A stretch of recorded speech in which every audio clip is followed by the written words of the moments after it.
Hola, ¿qué tal amigos? Bienvenidos a un podcast más de Sala Común, el podcast en el que hablamos de los temas que se tratan en los libros, no en un libro como tal. Y el día de hoy continuamos con 20 grandes conspiraciones de la historia y esta vez hablaremos de la guerra de los Bush. Antes de comenzar, me gustaría, pues como siempre, presentar a mis compañeros. Tío Murphy, ¿cómo te encuentras el día de hoy? ¿Cómo te fue de lluvia? Muy bien, aquí sigue lloviendo, sigue cayendo todavía. Digo, poco a poco estamos recuperando la normalidad, pero sigue todavía cayendo un poquito de lluvia por este lado. Qué bien, qué bien. Muy bien. Y como siempre también, pues aquí está Paul. Paul, ¿cómo estás el día de hoy? Bien, bien, pues igual con lluviecita, estaba esperando un paquetito, se tardó como todo el día en llegar, güey, hasta ahorita, pero bien, sí, se la bañaron, pero lo bueno es que ya llegó y no se mojó mucho. ¿Está bien? ¿Y qué era el paquete? Es un sofá cama. Es un sofá cama. Está Sí. bien, qué chido. Qué chido, Está qué bien, chido. para cuando se porte mal, para que digan, órale, al sofá No, cama pues, y ya. Sí, a no, huevo, es güey, que- pues por eso lo compró, güey. Nada tonto. no, como que ya tenía uno, pero quería dos para tener más espacio, para dormir a Mire, gusto, para subir los pies. para poner el sofá cama de king size. Ay, baboso. Sí, a huevo. Dice, si me voy al exilio, me voy bien, yo quiero Pues estar claro, güey, cómodo. no me vaya a A caer. huevo. Con todas las comodidades posibles. Bueno, y también, pues antes de comenzar, me gustaría recordarles que si les gusta nuestro contenido, por favor, denle like y compartan. Suscríbanse a nuestro canal, y al resto de nuestras redes, que eso nos ayudaría muchísimo y nos motiva a seguir adelante con nuestro proyecto. Y si nos sigues en Twitch, puedes participar directamente en el podcast con tus comentarios. Además, puedes apoyar a través de Stream Elements, Streamlabs o boymeacoffee.com/BP Mundial. Por lo que te cueste un café, puedes ayudar a que este sueño continúe y seguir fomentando la literatura. Además de que te mencionaremos en el podcast, te ganarás nuestro cariño para siempre. Y si ocupas que alguien reciba sus pataditas en las costillitas, pues ahí está el tío Murphy. ¿Ok? Les dejamos todos los enlaces en la descripción. Y también, ya para definitivamente ya comenzar, este episodio es traído a ustedes por Shotgun Bob 5, quien nos hizo recientemente una donación, y a Laura-Kingsley, que en cada directo que entra nos da muchos bits de corazón. Muchísimas gracias. Este podcast va dedicado especialmente para ustedes. Gracias, Okay. Bob, te vamos a dedicar uno podcast. Vamos a dedicarle una podcast. Bueno, y algo importante, pero déjame, antes de continuar, no sé si tendrás chance tú, tío Murphy, dejé activadas por accidente, güey, unas extensiones en el canal de Twitch. No sé si las puedas desactivar. Vamos a ver, ahorita si quieres empezamos y yo voy viendo en la pantalla de administrador. A ver si les puedo ver las Bueno, extensiones. son dos nada más, la de las alertas de audio, que dice Sound Alerts, y la que son de calcamonías. Ok, ya está, ahorita los desactivo. Ay, por favor. Y bueno, pues básicamente lo que vamos a hablar el día de hoy es de la guerra de los Bush, que es la madre de todas las batallas, las mentiras de la guerra del Golfo Pérsico. Vamos a comenzar, dice, el 16 de febrero del 2001, las alarmas antiaéreas vuelven a sonar en Bagdad, dejando claro que, a pesar de las apariencias y los 10 años transcurridos, la guerra del Golfo aún no ha terminado.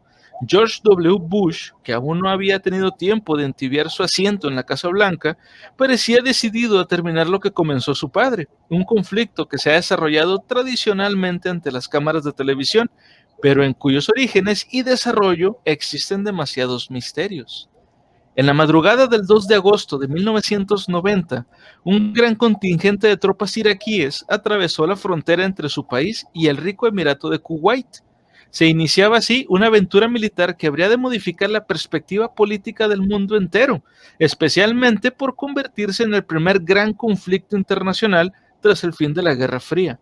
Analizada con detenimiento, la Guerra del Golfo se nos antoja uno de los episodios más extraños de la historia del siglo XX. Su desarrollo suscitó numerosos interrogantes acerca del futuro de la región. Sus raíces, por otra parte, se hundían profundamente en el pasado, hasta los tiempos del Imperio Otomano. que había dejado como herencia a sus antiguas colonias un legado de inestabilidad acentuado por la ineptitud de sus administradores europeos encargados de desmembrarlo. Antes de continuar aquí, yo les quisiera preguntar a ustedes y a la gente que nos está viendo también en directo, ¿recuerdan algún momento en el que en Medio Oriente haya habido paz? O sea, francamente, ¿recuerdan algo así? En donde no haya habido noticias de hay bombardeos en tal lugar o pasó tal cosa acá con una bomba o algo así.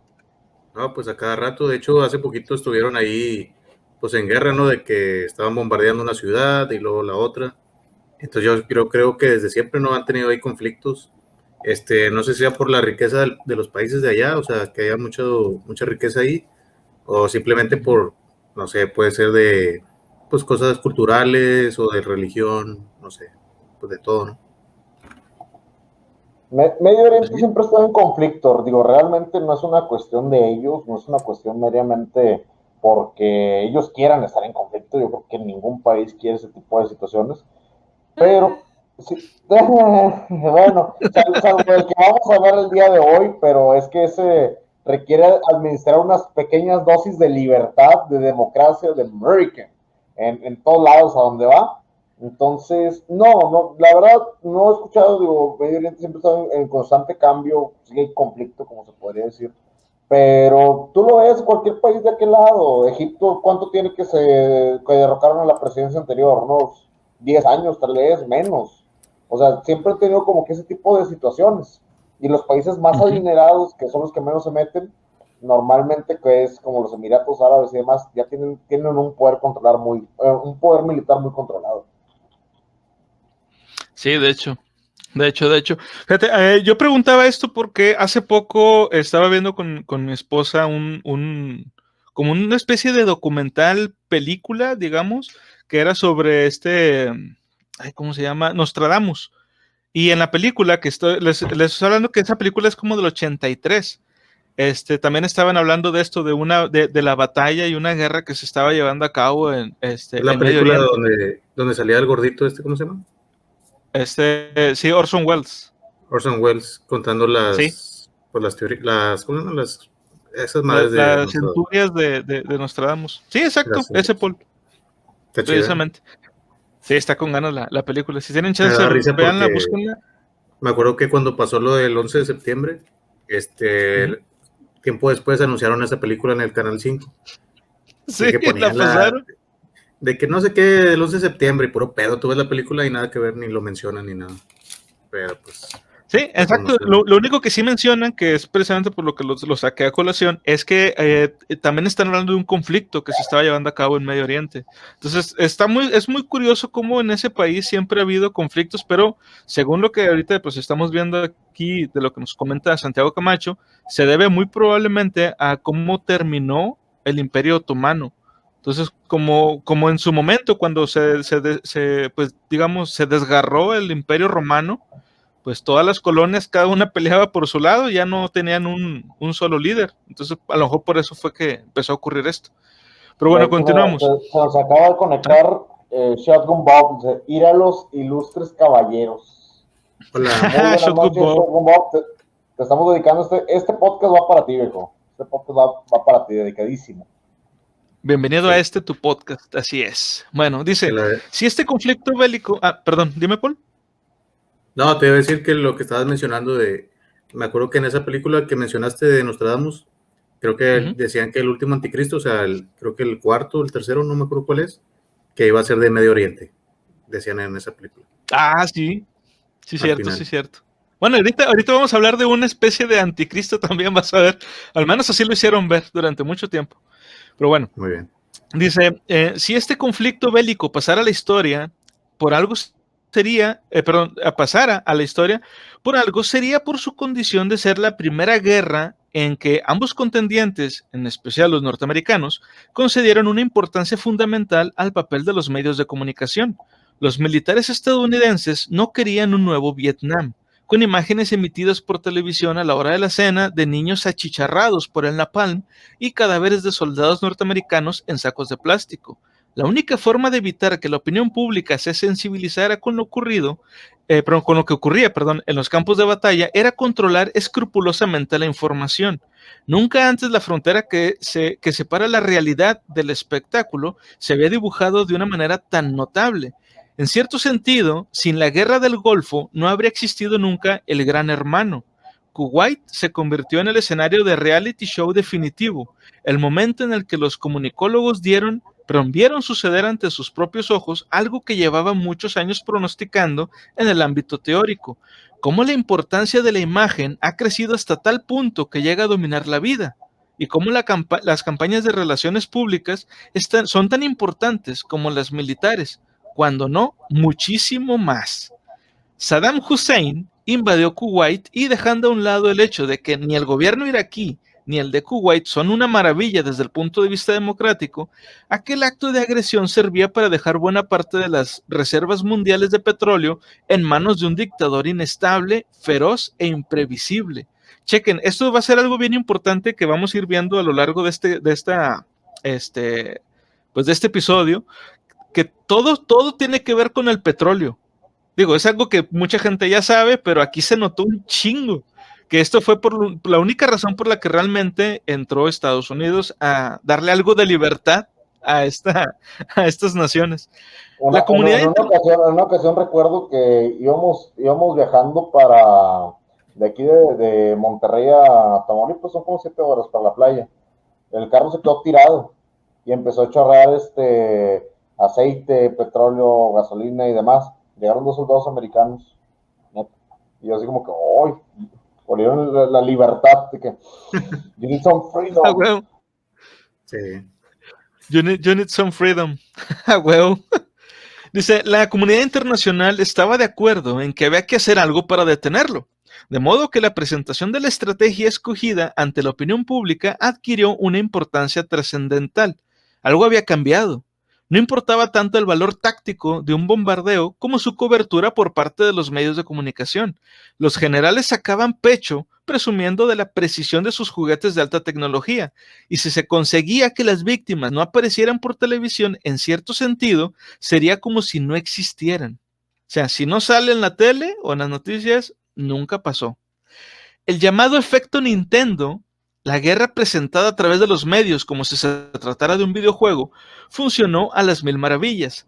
El montaje de la Guerra del Golfo fue un claro ejemplo de lo que las situacionistas llaman el espectáculo, el desarrollo de la sociedad moderna hasta el punto en el que las imágenes dominan la vida. Las entrevistas con los soldados en el desierto revelaron que ellos, como los demás, dependían casi totalmente de los medios de comunicación para conocer lo que supuestamente estaba ocurriendo. El dominio de la imagen sobre la realidad fue percibido por todo el mundo. Una parte importante de la actividad de los medios de comunicación se dedicó a la cobertura de la cobertura. O sea, ya ni siquiera era a cubrir la guerra, era a cubrir cómo era cubierta la guerra. Entre ellos, digamos, era como una Inception, pero de noticias, güey. Dice, dentro del espectáculo mismo se presentaron debates superficiales sobre, y cito, el nuevo grado obtenido por la espectacularización universal instantánea y sus efectos sobre el espectador. Pero esta primitiva versión de Impacto TV era solo la punta del iceberg de algo de mucha mayor envergadura. Las acciones llevadas a cabo por el gobierno estadounidense antes, durante y después de la guerra sugerían que la batalla inaugural del nuevo orden mundial fue una crisis de proyecto que obedecía a propósitos muy diferentes de los que públicamente eran reconocidos. ¿Ustedes creen que esto siga actualmente? Digo, no necesariamente en las guerras, pero en eso de que ya no importa realmente dar la noticia, sino importa cómo te la da, cómo te doy la noticia. Sí, sí, pues sigue igual. No sé si vieron la película La Dictadura Perfecta de aquí de México. No la he visto yo. Necesitas verla, ahí se ve cómo manejan los medios, ponen a una televisora que, pues, digamos, es Televisa, que está igual, que cómo manejan, más que nada el gobierno, ¿va? De cómo eligen a uno para que sea el gobernador o el presidente o así. Entonces, pero sí, siempre se ha manejado así. Antes, va, que ahora pues están las redes sociales, pero cuando era la televisión así, pues no había otra forma. ¿Cómo te enterabas? Es la única forma de saber. Eso o el periódico. pero pues es lo mismo. Pues sí. Pero sí, siempre se ha prestado interpretaciones. Recuerden esa imagen donde está un soldado en medio y está ayudando, no se recuerdan la imagen, es muy icónica. Son tres panoramas de la misma fotografía. El cuadro completo es un soldado ayudando a otro y dándole agua, y otro que va caminando por atrás. Pero si tú ves del cuadro en medio, el soldado que está tirado, al de la izquierda parece que le están apuntando con un arma. Y si lo ves de aquí hacia la derecha parece que lo están ayudando. No sé si lo han visto esa imagen. Sí, famosilla. Es muy famosa. Entonces, ese es el tipo de situaciones que nos presentan en la guerra. Simplemente es el panorama de lo que queramos ver, recuerden. Es todo amarillismo, y lo que vende, pues es lo que va a vender la nota roja, la nota pesada. Entonces, al mismo tiempo, si los medios de comunicación quieren mostrar, como ahorita lo comentaba, con un efecto Nintendo, como para no poner como que la guerra es tan brutal y más como un videojuego y más como tal, lo van a hacer, lo pueden hacer en cualquier momento. Pueden pasar un evento de rugby, hockey o lo que sea, y lo pueden poner como que es la cosa más violenta y sanguinaria del mundo. O sea, sí, y aparte depende de quién lo transmita, pues es el que son los buenos. Si lo transmite la televisión de un país, pues va a poner de buenos a los de ese país. Y a los enemigos, pues los demás. Te voy a citar una frase muy famosa, sí, y yo creo que Conan ya sabe cuál frase voy a utilizar, pero sí te lo voy a decir. Las cosas no son lo que son, pero el ganador siempre va a escribir la historia, siempre. Sí, lo habíamos comentado. ¿Sí? Los que ganan son los que escriben la historia, ¿no? O sea, los que... Independientemente sean los buenos o no, ellos se pueden aventar y se pueden inventar. Es el que ganó, es el que sobrevivió. Aquí, independientemente desde el punto de vista del mundo, ellos van a escribir lo que pasó. Pues sí. Sí, así es. Bueno, continuamos. Dice, la primera voz de alarma la dio Pierre Sprague, un antiguo asesor del Pentágono, cuando testificó ante el Congreso norteamericano. Y cito, la versión Nintendo que hemos ofrecido de esta guerra ante la televisión es completamente falsa. Haciendo gala de su especial ingenio para la retórica patriotera, George Bush padre afirmó durante el prólogo de la campaña militar en el Golfo Pérsico que Saddam Hussein era peor que Hitler. El veterano presidente sabía que en la sociedad de la información las metáforas pueden llegar a matar. De hecho, la intervención norteamericana en la Guerra del Golfo se ventiló de buena parte basándose en metáforas. El secretario de Estado James Baker consideraba que Saddam amenazaba el sustento económico de Estados Unidos al poner su garra sobre el grifo del petróleo. Para el presidente Bush, Saddam estrangulaba la economía norteamericana. El general Schwarzkopf comparaba la actuación de Kuwait como una violación de lo que Estados Unidos estaba llamado a ser vengador. ¿Se fijaron cómo utilizaron ciertas palabritas nada más como para hacer ver más o darle a entender a la gente más fácil por qué debían de estar en guerra? Por ejemplo, la de amenazaba el sustento económico de Estados Unidos, estrangulaba la economía norteamericana, ponía su garra sobre el grifo del petróleo, y la más mamona, la de la invasión de Kuwait, fue una violación de la que Estados Unidos tenía que ser el vengador. Sí, pues se hacen las víctimas. O sea, todo eso es para hacer víctima a Estados Unidos. Pobrecito, sí, pero pobrecito. Las palabras que están utilizando son mucho para pegarle como que la conciencia de que, ojo, nuestro ingreso es el petróleo, le están pegando a la fuente económica del país. Ya hemos sufrido depresiones anteriormente y ahora va a tener un responsable que van a ser ellos si no intervenimos. Y obviamente pues utilizando la palabra de lo que pasó en Kuwait, simplemente quieren causar ese sentimiento de repulsión que obviamente se siente cuando se escucha. Son tácticas muy psicológicas. Te puedo decir 2 veces la misma oración con diferentes palabras y puedes sentir completamente cuestiones diferentes por el simple hecho de cómo se está, qué palabras se utilizan específicamente. Entonces, lo que ellos hicieron es pegarle al menos subconsciente del americano y patriotizarlo y ponerlo así como, y la palabra clave, vengador. O sea, recuerden. Capitán América y Hulk. Capitán América, Avenger, ¿todos quieren ser un Avenger? Todos quieren ser un Avenger, entonces para aquellos que no, pues los Vengadores o el grupo de Avengers originales también fueron con cuestiones bélicas o en épocas bélicas. Entonces, ese tipo de palabras que ya te vienen bien inculcadas en la cabeza desde muy pequeño, ¿qué es lo que te van a generar? No sé si se acuerdan del capítulo de Malcolm en el medio donde Hal quiere entrenar un equipo de fútbol, soccer. Sí. Y les dice que iban a pelear, que iban a pelear como los X-Men, y que empieza el partido y se les avientan a golpes a los dos morrillos. Sí, huevo. O sea, eso fue lo que generaron. O sea, le estaban echando, no, sí, vamos a ganarles y vamos a ser los mejores. Y que hicieron los morrillos, se agarraron a golpes. Y es como que, ¿qué les metes a la cabeza? Le dices que son como los X-Men, se van a aventar encima. Sí, eso fue, totalmente. Bueno, dice, todo esto no era más que palabrería de cara a la opinión pública. Durante los 10 años anteriores, la administración había apoyado casi incondicionalmente el régimen de Irak, con excepción de alguna denuncia pública de carácter meramente testimonial contra las violaciones de los derechos humanos por parte de los sicarios de Saddam Hussein. Recordemos nuevamente esta frase. La administración de Estados Unidos había apoyado el régimen en Irak de Saddam Hussein. Esto es algo bien importante porque normalmente, o muy comúnmente más bien, pasa esto de que primero los están apoyando y luego se les voltean y no, son nuestros peores enemigos, justo como pasa en 1984. Pero bueno, También continuamos. en la granja, Snowball y Napoleón. Tú me convienes y me sirves, Sí. yo eres mi camarada, hasta que ya no me sirvas y no me convengas y ahora eres como mala imagen. Eres el traidor de la... Sí, es pues como en Game of Thrones, ya ves que lo hacían así de que engañaba a para subir y así. O sea, por eso Sí, lo usan así. Exacto. En la guerra siempre ha sido así. Qué curioso que sacaras a colación a Game of Thrones. Ahorita vas a ver algo que pasó muy del estilo de Game of Thrones. Perdóname. Conozco Game of Thrones, pero jamás lo he visto. Jamás.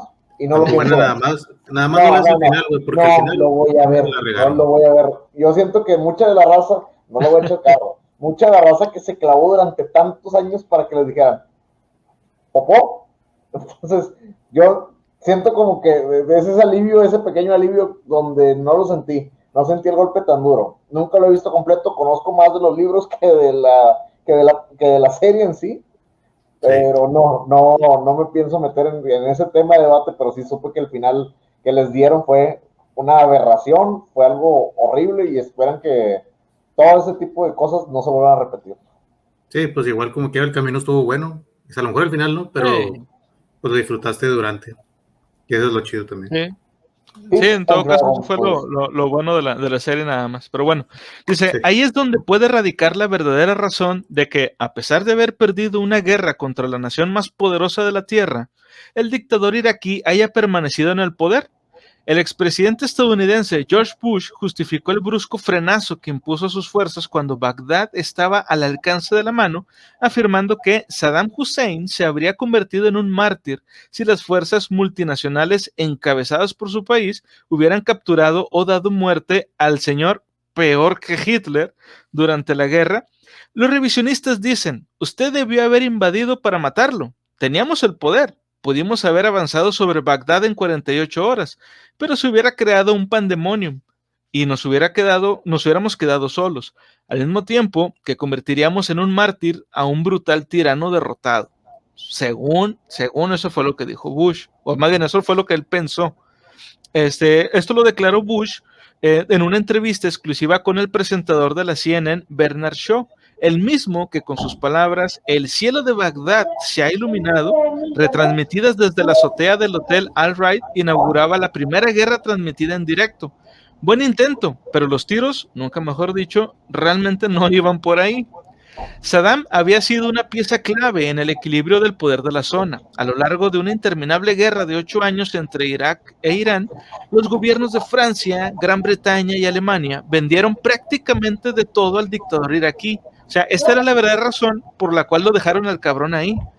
Desde aviones de caza hasta misiles, pasando por ingredientes para fabricar toneladas de gases letales, equipados con los misiles antibuque AM-39 Exocet, los Mirage F-1, iraquíes hundieron numerosos petroleros y otros barcos de guerra contra Irán.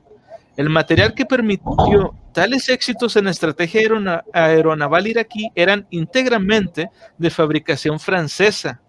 Ni siquiera países menores se resistieron a aprovechar la oportunidad que suponía una de las mayores potencias petrolíferas del mundo, dispuestas a gastar prácticamente la totalidad de sus ingresos en armamento.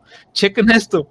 En Argentina, decididos a no perder el lucrativo negocio que implicaba el conflicto entre Irán e Irak, las autoridades de la DGFM, o sea, la Dirección General de Fabricaciones Militares, proporcionaron al gobierno del presidente Alfonsini para que no interrumpiera el comercio de armas con Saddam. O sea, hasta Argentina, güey, sacó dinero de esta pendejada, de esta guerra que se hizo en Medio Oriente, güey. México, ¿por qué? Ya todos estaban sacando ahí todos agarrando su billetito y México nada más viendo, como el chinito, nada más, no, está bien, o sea, hubiéramos ido a apoyar a Estados Unidos, digo, ya que ellos ganaron, ¿verdad? Hubiéramos ido a apoyar a Estados Unidos y pues ahí acomodaban al que cuadraban algo, se quedan con alguna pelea Bagdad, chiste porque sí existe. Pues a lo mejor México quiso ayudar de que, güey, te ayudo, no te metas, güey, tú no traes nada. A lo mejor también pasó eso, güey. No traes nada en el morral. Ya sé. Aunque fíjate, Ajá. No, dime, Paul. Es que apenas iba a preguntar que hablabas de Bush, pero es Bush papá, ¿no? Porque estamos hablando ahorita. Sí. Bueno. Sí, de Bush padre. Bueno, digo, yo lo que no sé, digo, yo no sabía que Argentina tenía fábricas de armas, güey, o fábricas de armamento militar. Que yo sepa, México no. Que yo sepa, México compra todo lo que tenga que ver así con armas al extranjero. A lo mejor así es como podríamos explicar por qué México no le entró a este pedo. Pues, bueno, a lo mejor en ese tiempo sí, pero ahorita creo que sí crean armas. Pero pues en ese tiempo, pues qué tanto era México para la guerra y eso, pues casi nada. O sea, no había tanto poder. Sí, de hecho. Estamos hablando del 89 internos. Aproximadamente. Éramos más de conflictos internos, digo, porque en todos esos tiempos México no participó de muchas de las guerras, por así decirlo, porque siempre tuvo alguna cuestión interna, digo, hasta el momento se sigue habiendo cuestiones muy internas. En ese tiempo, ¿qué te gustaría que estuviera México batallando con el ZNL a lo mejor? Sí, así es. Me acuerdo que en la Segunda Guerra Mundial o en la Primera mandaron avioncillos, pero nada más como apoyar. No sé si fue en la Segunda o en la Primera. Pero fuera de eso nunca se han metido de que con soldados así, que te mandaron un escuadrón o la chingada. Pues no. En la Segunda no tocó Revolución. No, eso ya fue antes. Fue la primera entonces, cuando tocó Revolución. Sí, o sea, la Primera Guerra Mundial comenzó en 1914 y la Revolución fue en 1910. O sea, ahí, durante... todavía. Sí. Se estaban llevando a cabo a la par, digamos, todavía. Sí, me acuerdo porque estaba viendo para la gente que tenga oportunidad, si lo revisa, Historia para Tontos, buenísimo, te lo compartí hace poquito, Conan, ¿sí te acuerdas? El de las caritas en los países. Tiene uno de esos donde está la guerra mundial y le hablan a México y dicen, México, y está cantando, o sea, Adelita, ¿qué tienes? Está bien Revolución, tranquilo. Luego llegan, te vas a meter, y todos como que le empiezan a presionar y el vato, no, yo estoy aquí en Revolución, bien tranquilo, muchas gracias. También hay unos bien curados de WhatsApp, de que hacen un grupo de WhatsApp con los países y de que México, no, estoy ocupado, no sé qué, y mamás. Tengo muchos problemas.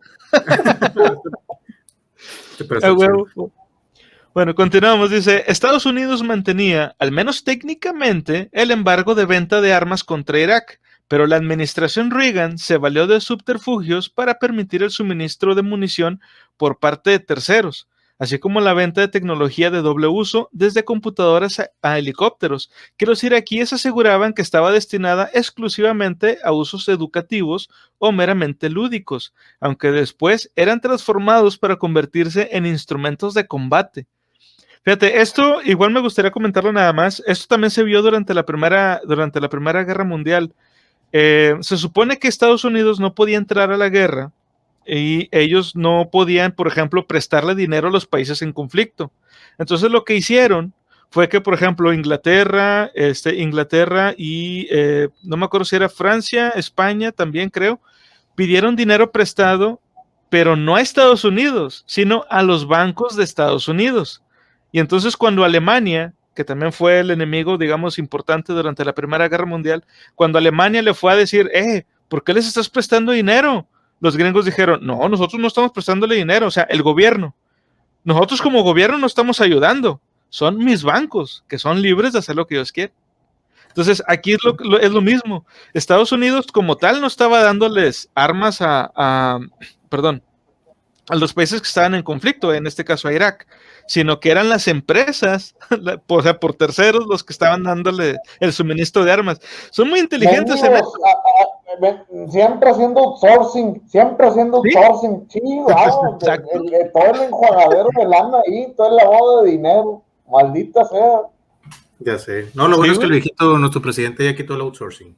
Ya tienen que ser directito con la empresa, los contratos. Ah, sí, estaban diciendo eso.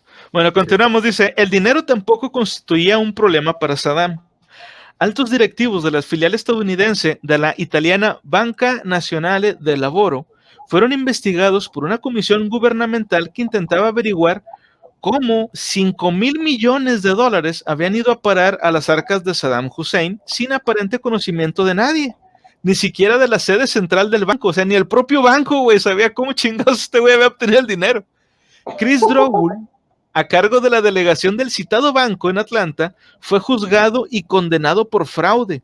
Curiosamente, un personaje tan prominente dentro de la política exterior estadounidense como ha sido y es, bueno, creo que ahorita ya murió, Henry Kissinger, la sombra que perpetuamente se perfilaba detrás de Nixon, era miembro del comité consultivo del banco desde 1985. Así que no sería descabellado imaginar que la iniciativa para la concesión del crédito hubiera salido de alguien muy por encima del empleado inculpado. Perdón. Que no sería sino el chivo expiatorio de una conspiración de amplio espectro. En un artículo aparecido en el Financial Times del 26 de abril del 91, Kissinger declaraba a este periódico que había presentado su dimisión a todos sus cargos en el banco el día 22 de febrero de ese mismo año, apenas unos días antes de que el Departamento de Justicia presentara oficialmente cargos contra los 347 empleados de la Banca Nacional de Lavoro. O sea, este güey hizo su chingadera y renunció porque sabía que alguien se los iba a querer chingar. Fíjate nomás las pendejadas que pasaban, güey. Ay, no. De hecho, aquí se conecta Laura Kingsley. Bienvenida, Laura. Este podcast también va dedicado a ti, a Shotgun Bob. Oli. Pues, esas estrategias de hacer tus cagaderas y renunciar me suena muy de Nixon, digo. Sí, a huevo. Vieja técnica gubernamental, así como que, ay, si la cago y renuncio. Y luego el siguiente me perdona todas mis broncas. No, esas mañas ya se ven bien curtidillas, se ve la escuelilla nixoniana por ahí. Sí, no mames.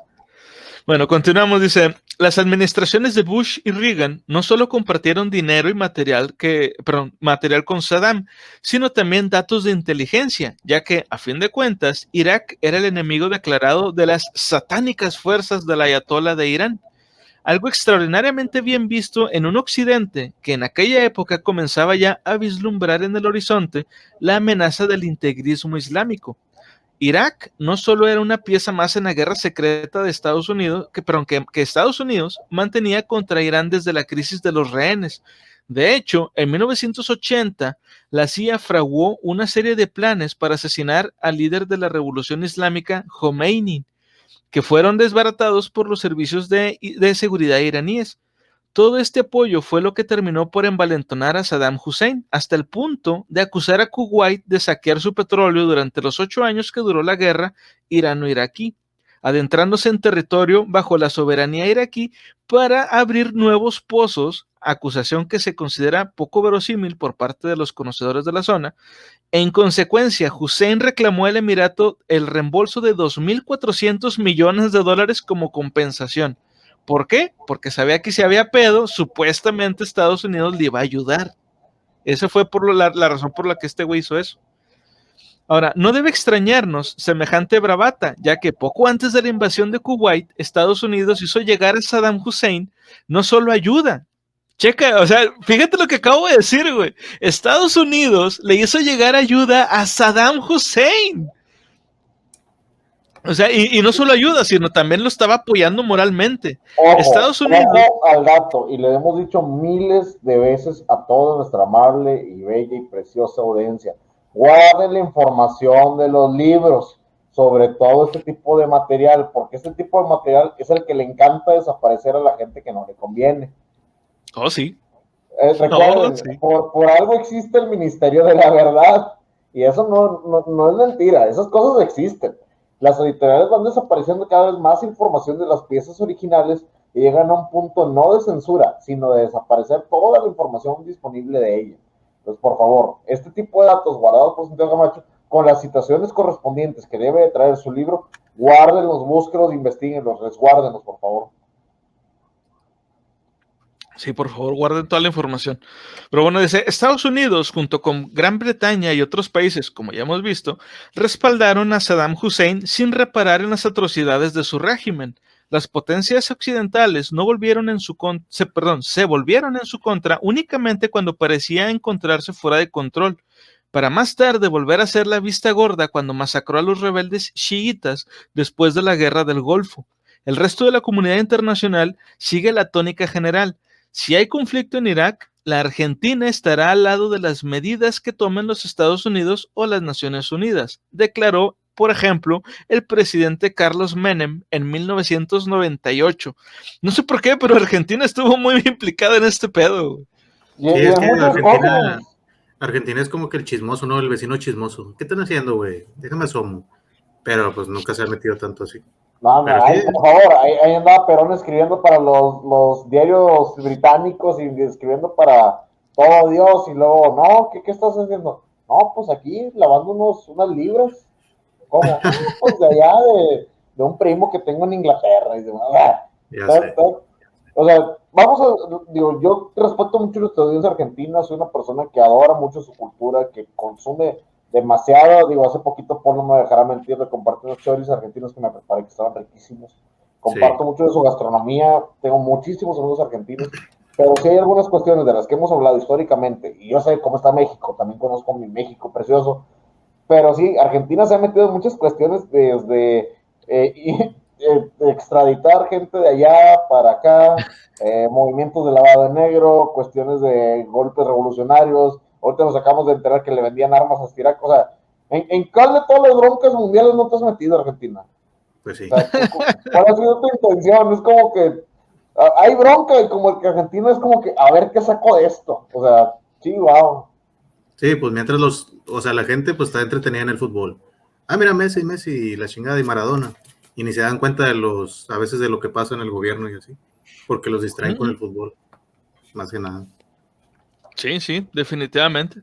Pero bueno, dice, pero lo más sorprendente de todo este asunto es que según algunos analistas, la intervención iraquí en Kuwait pudo deberse a una trampa premeditadamente tendida al dictador. O sea, una trampa que le pusieron al propio Hussein. Dice, solo una semana antes de la invasión del 2 de agosto de 1990, Saddam se entrevistaba con la embajadora de Estados Unidos, April Glaspie, en la que ha sido bautizada como la reunión de la luz verde. Ahorita van a ver por qué eso de luz verde.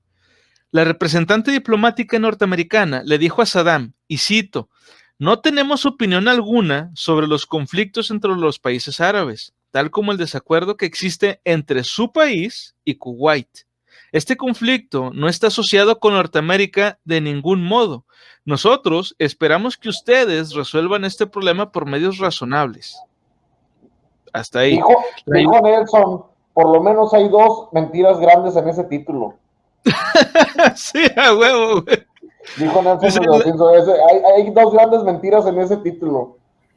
En ese enunciado, sí, a huevo. Sí, sí. La ayudante del secretario de Estado Baker, Margaret Tutway, confirmó estas palabras. Los Estados Unidos no están obligados a venir en auxilio de Kuwait si el Emirato es atacado. Guiño, guiño. 2 días antes de la invasión, el ayudante del secretario de Estado para los Asuntos de Oriente Medio y el Sur de Asia, John H. Kelly, explicó ante el Congreso la misma postura oficial de Glaspie, que Glaspie había dado a Hussein. De esta manera, Hussein llevó a cabo la invasión pensando que Estados Unidos no intervendría en el conflicto. Diversos autores opinan que fue engañado deliberadamente por funcionarios estadounidenses debido a que Bush padre, necesitaba una guerra que inaugurara su nuevo orden mundial y que supusiera la coronación definitiva de su país como líder indiscutible del planeta tras el crepúsculo de la Unión Soviética. O sea, aquí vemos una cosa que ya habíamos visto, que es bien común que hace la CIA o los servicios secretos de Estados Unidos. Ok, yo no voy a matar a tal persona, pero voy a hacer que todo lo que lo rodea se vuelva en su contra. O lo voy a hacer que se confíe para que él termine haciendo una tontería y resulte muerto. ¿Se acuerdan que esto es lo que también pasó, por ejemplo, con lo de Operación Caos? Cuando Sí, con vimos los- lo de los rockeros. Ajá. Haces que un conjunto de situaciones en su entorno, como lo que fue la Operación Caos, que les pones el LSD a la mano, la marihuana, las armas, para que se haga la mafia hippie. Tú armas todo ese tipo de revuelo para que cometan un error, y el día que lo cometan tienes todas las justificaciones para caerles encima. Sí. Algo muy americano, digo, y eso lo estábamos hablando en los 60s. Eso fue de la época de los 60s todavía, finales de ¿Sí? los 60s. Sí, los desprestigian a la gente o a alguien para que se lo puedan fregar a gusto. O sea, para que ¿Sí? no haya excusa de que ¿por qué le haces cosas? No, pues acuérdate que él hizo esto y es malo No, nada más lo desprestigian, le dan las armas para que él solo se dé un balazo en el pie. O sea, le dan todas las cosas como que para que él mismo haga sus pendejadas. Sí, o sea, para que también se quieran matar, o sea, que ellos ni quieran vivir, ¿verdad? Pero pues está feo. Exacto, les facilitan todo, o sea, los empinan moralmente y les quitan todo por lo que han trabajado y luego les facilitan que pues se quiten la vida y, chinga, quién sabe por qué pasó. Estaba loco.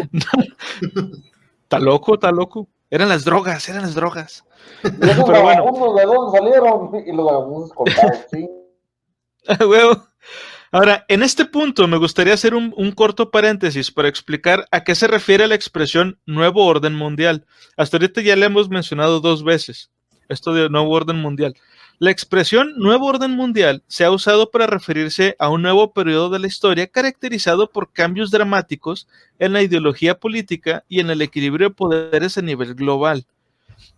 La primera vez que se usó esta expresión fue en el documento de los 14 puntos del presidente Woodrow Wilson, haciendo un llamado después de la Primera Guerra Mundial para la creación de la Liga de las Naciones, que es la antecesora de las Naciones Unidas. La frase fue usada con cierta reserva al final de la Segunda Guerra Mundial, cuando se describían los planes para la creación, esta vez, de las Naciones Unidas y los acuerdos de Bretton Woods, debido a la asociación negativa debido al fracaso de la Liga de las Naciones. O sea, como la Liga de las Naciones no funcionó y querían otra vez hacer un grupo, pero que sí funcionara, pues tuvieron que hacer todo esto de, a ver, qué palabras y qué frases se asociaban a la primera Liga de Naciones para no usarlas y mejor usar otro tipo de palabras. Porque no hubiera de que, güey, es que no funcionó la primera vez, ¿para qué quieres hacer otra? Pero bueno. Sin embargo, por alguna razón, dentro de la cultura popular, el término se utiliza como parte de diversas teorías de conspiración, así como en relatos apocalípticos relacionados con las escrituras bíblicas. Yo quería hacer mención de esto porque, digo, supongo que ustedes lo han visto también, eso de que, de hecho, tú pones en YouTube Nuevo Orden Mundial y te salen cosas que satánicas o de que quieren dominar a las personas o que O lucha libre. Los Illuminati, la chingada. los Illuminati, sí. Sí. Bueno, aunque si ya buscas en YouTube cosas así, ya no te los dan, o sea, ya estaba bien, bien Por eso baneado. te digo, busca ahorita y te va a salir New World Order, que era una facción de lucha libre de los 80s. Sí, exacto, o Es sea, ya neta, ahorita es neta. todo lo de las Sí, teorías y sí, eso yo sé. lo tienen baneado los de YouTube. Ya no lo puedes Pero buscar si lo tan fácil. buscas, digo, y esto te lo digo porque es lo que estaba buscando cuando estaba buscando información para esto. Si tú le pones así, Nuevo Orden Mundial, o lo pones en inglés, New World Order, te salen cosas que aparentemente tienen que ver con teorías de conspiración. Y sí, te sale la lucha libre también, porque son muy populares. Pero no entiendo por qué se empezó a relacionar esto de Nuevo Orden Mundial con cosas que tienen que ver con teorías de conspiración. Y digo que no lo entiendo porque, como acabamos de ver, la expresión originalmente se refería a, ok, acaba de pasar algo bien grande en la Tierra, por ejemplo, la Segunda Guerra Mundial, y lo que sigue a partir de aquí en adelante es un nuevo orden mundial, porque ahora Es que se ve como una conquista, ese es el problema. Acuérdate las palabras que tú acabas de decir. Nuevo orden mundial. Si a ti te dijeran, tenemos 2 organizaciones, la Organización de las Naciones Unidas o tenemos el nuevo orden mundial, ¿cuál te suena más amenazante? Sí, definitivamente. Nuevo orden mundial Siendo suena como más que, amenazante, sí. Exactamente, suena como una amenaza, suena como que nosotros ganamos y nosotros ya controlamos al mundo, porque nadie nos tiene que hacer frente, suena tiránico. Y eso va a generar, Que sí, sí, es que obviamente, sí. realmente, Y es que sí, ya lo hacen. Ya sí, lo y hacen. obviamente, Ajá. y obviamente A la huevo. mente del ser humano va a relacionar como que, ah, caray, ¿qué ganaron? ¿O a quién le ganaron? ¿O por qué nos van a mandar? Entonces, las Naciones Unidas suena como que algo más armonioso y más, Más más unido, de más que, bonito. más unido a final de cuentas, más organizacional y más nacional. Entonces, ese tipo de cosas, Los se me hace tipo, abrazos. exactamente, es como cuando ahorita que decías, ¿cómo se llamaba la primera? La Liga de las Naciones. Sí, la Liga de las Naciones. La Liga de las Naciones, a mí me suena ¿cómo se llama? De A la superhéroes, Liga de la ¿no? Justicia, exactamente, me Eh, suena muy de que Muy Capitán fantasioso. América, Capitán Sudamérica, Capitán Centroamérica y demás, o sea, todo eso ¿Qué que pedo? me suena, me suena muy cómico en el aspecto cómic, no en el aspecto gracioso, sino me suena así como que muy de cómics, muy representativo y como que superheroico. Entonces las palabras, a pesar de que sea la misma organización, cambian, o sea, van a cambiar tu perspectiva de la misma. Y yo creo que sí la regaron, o sea, llegaron con una palabra un poquito fuerte, que fue nuevo, o sea, las palabras nuevo orden mundial, y ahí fue como que se les destronó se les deschavetó la gente, no los iban a aceptar. Sí, ahorita aparte, pues ya no se puede usar esa frase por lo mismo. Porque si la gente escucha nuevo orden mundial, van a pensar en las teorías y pues van a pensar en eso, ¿va? Que nos están controlando o así. Entonces ahorita ya no lo van a usar, ni de chiste. O sea, el Sí, nuevo sí, orden sí, mundial. de hecho tiene ya una, ¿cómo se llama? Un significado Connotación. que, ajá, Ujú. que no es el que originalmente se le intentó dar, pero como acaba de decir tío Murphy, pues es que se mamaron porque ponen esas palabras, pero bueno, De hecho, continuamos.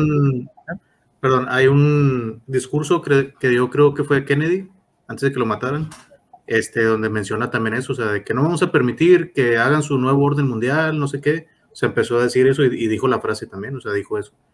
Y ya al tiempo después lo mataron, entonces, Es que quién suena sabe muy si, amenazante.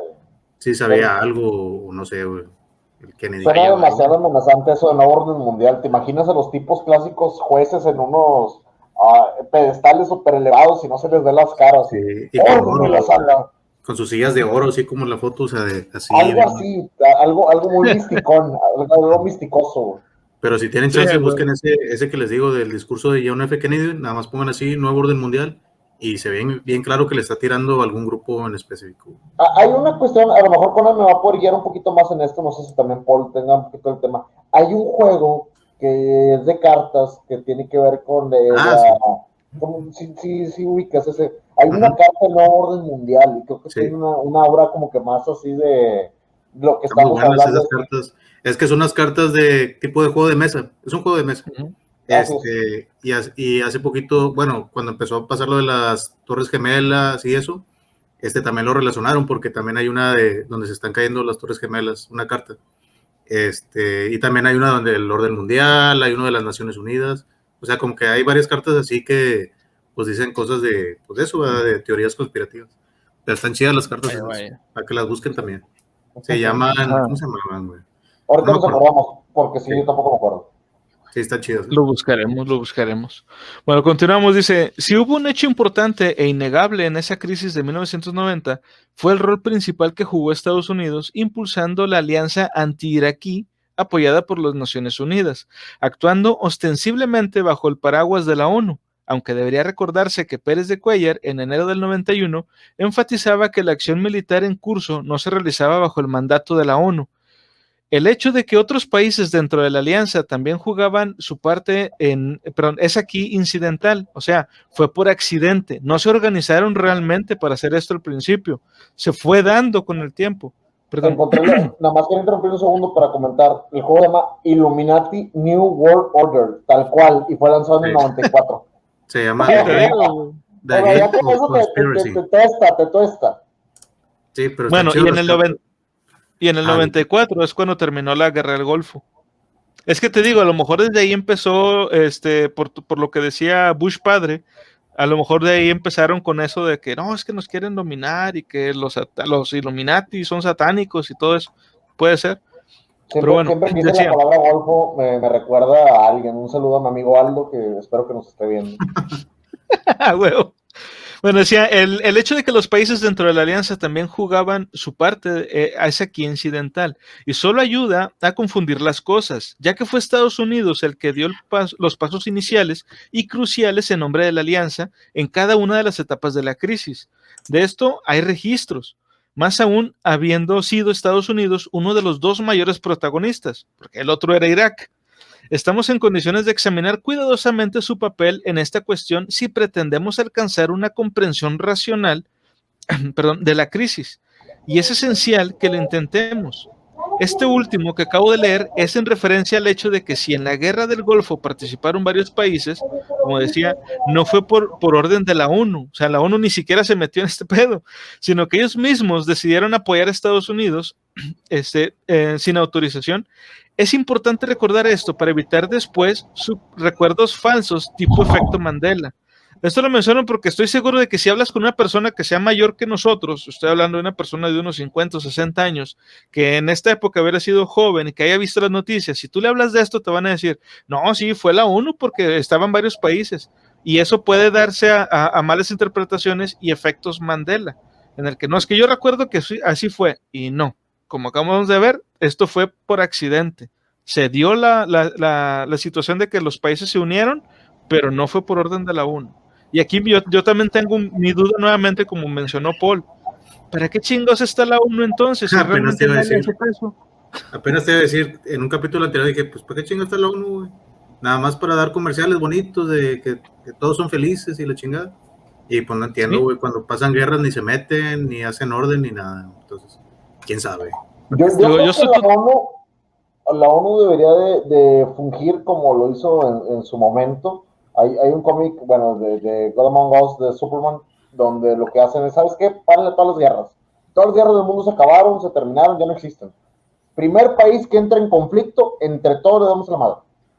Primer país que se quiera pasar con otro, entre todos, todo el mundo, pero en este caso era Superman solamente. En este caso, cualquier país que se quiera pasar la raya, todos le vamos a dar la torre. No, pues es que si tenemos un Superman, pues sí, bien fácil. Yo sí le entro. Si estuviera Superman, sí. Vente, vámonos. Pero pues así, ¿no? Vamos, compi, no, vamos. pero, I mean, entre todos los países, hacer como que una superunión, una superalianza, un acuerdo de paz mundial, así de que, Sí. a ver, primer país que se quiera pasar de listo, le damos en la torre entre todos, sin preguntar, sin alianzas, sin rechazar. Y si alguien se le alía, le va a ir peor. Es que así debería de ser. Pero es por lo mismo, es lo que tú dices. Alguien se va a liar con él y va a pasar otra vez otra guerra mundial. Eso es lo malo, o sea, siempre va a haber uno que, no, yo soy culito, pero sanito. Y me voy con el otro, que es más fuerte, o no sé. Siempre pasa eso. No es por ser chismoso, pero... Argentina va, Argentina. No es por ser chismoso.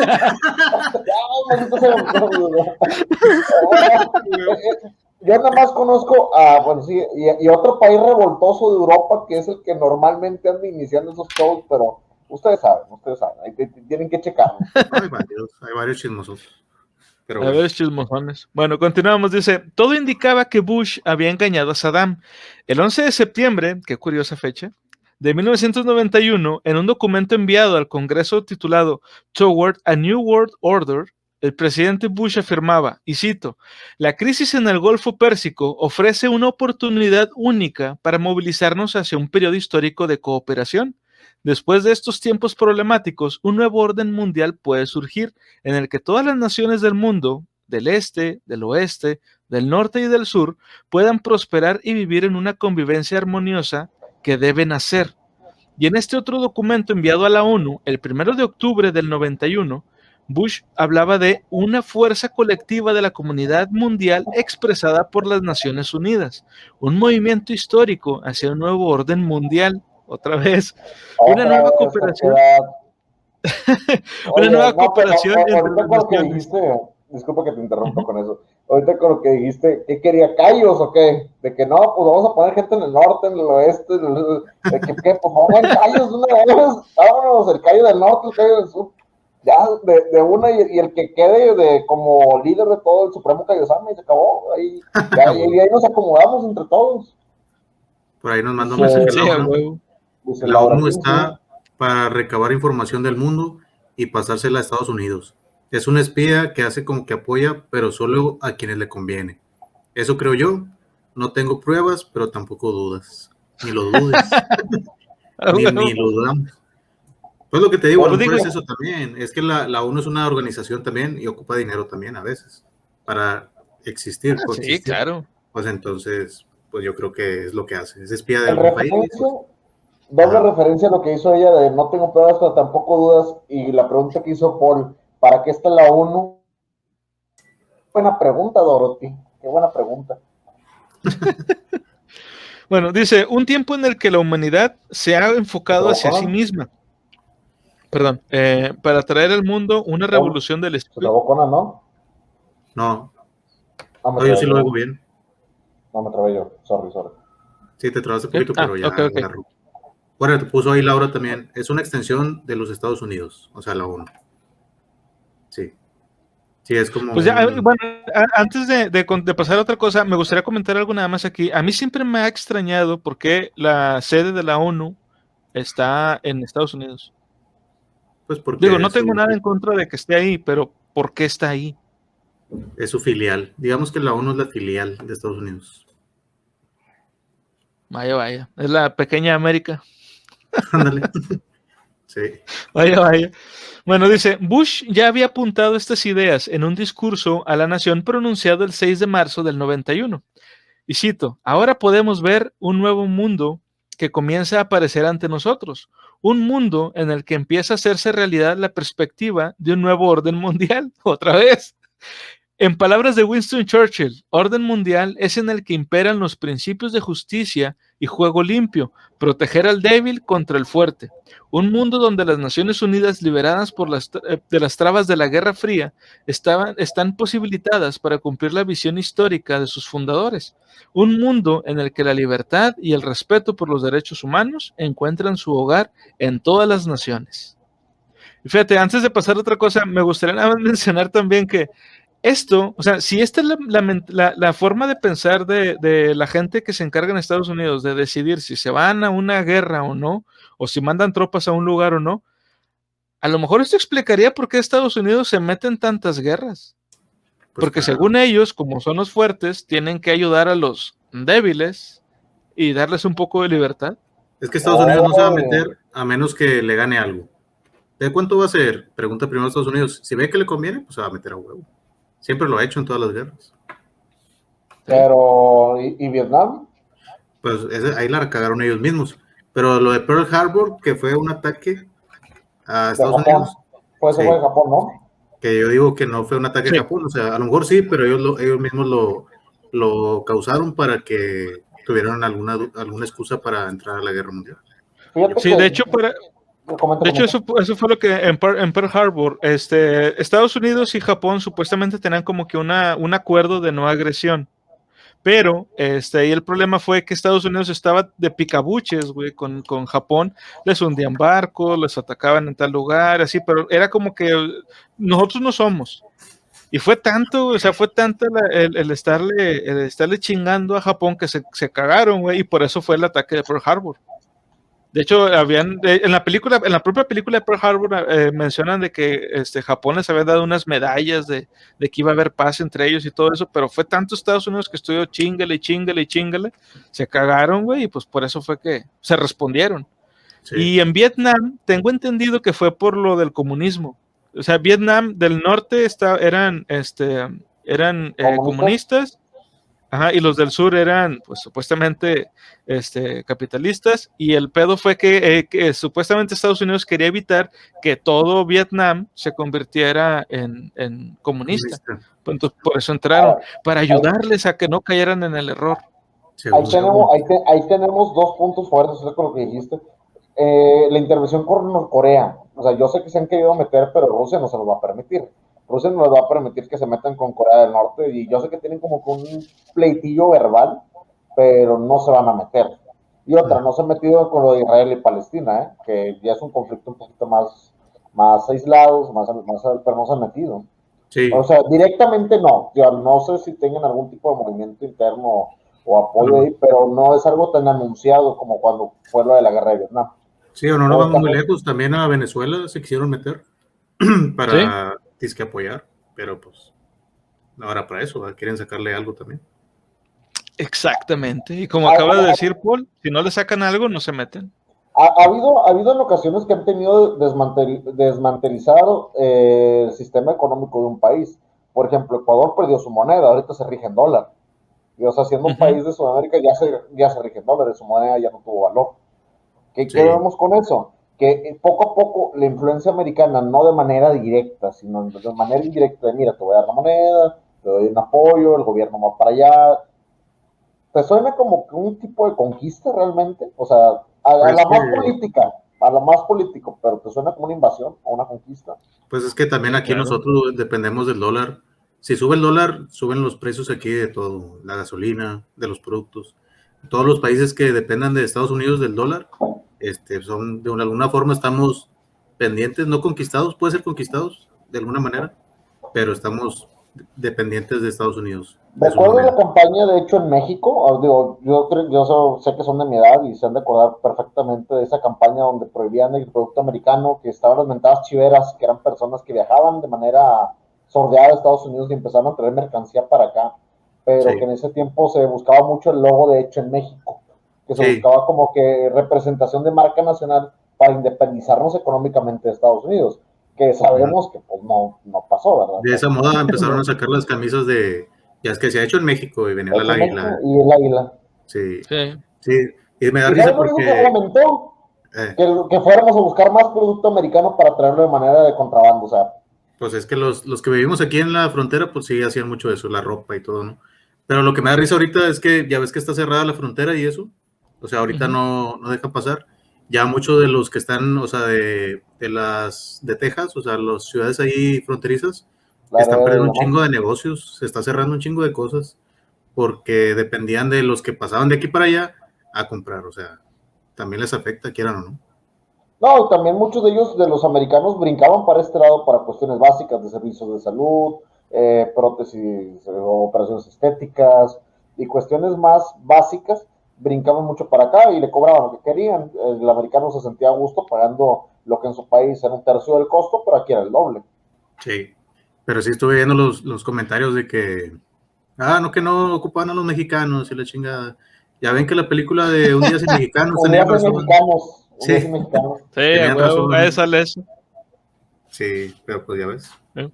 todos Bueno, dependemos de todos. continuamos. Dice, Saddam, que en sus delirios de grandeza aspiraba a pasar a la historia como estratega y conquistador, ignoraba que su papel se reducía a ser un peón de los planes de otros.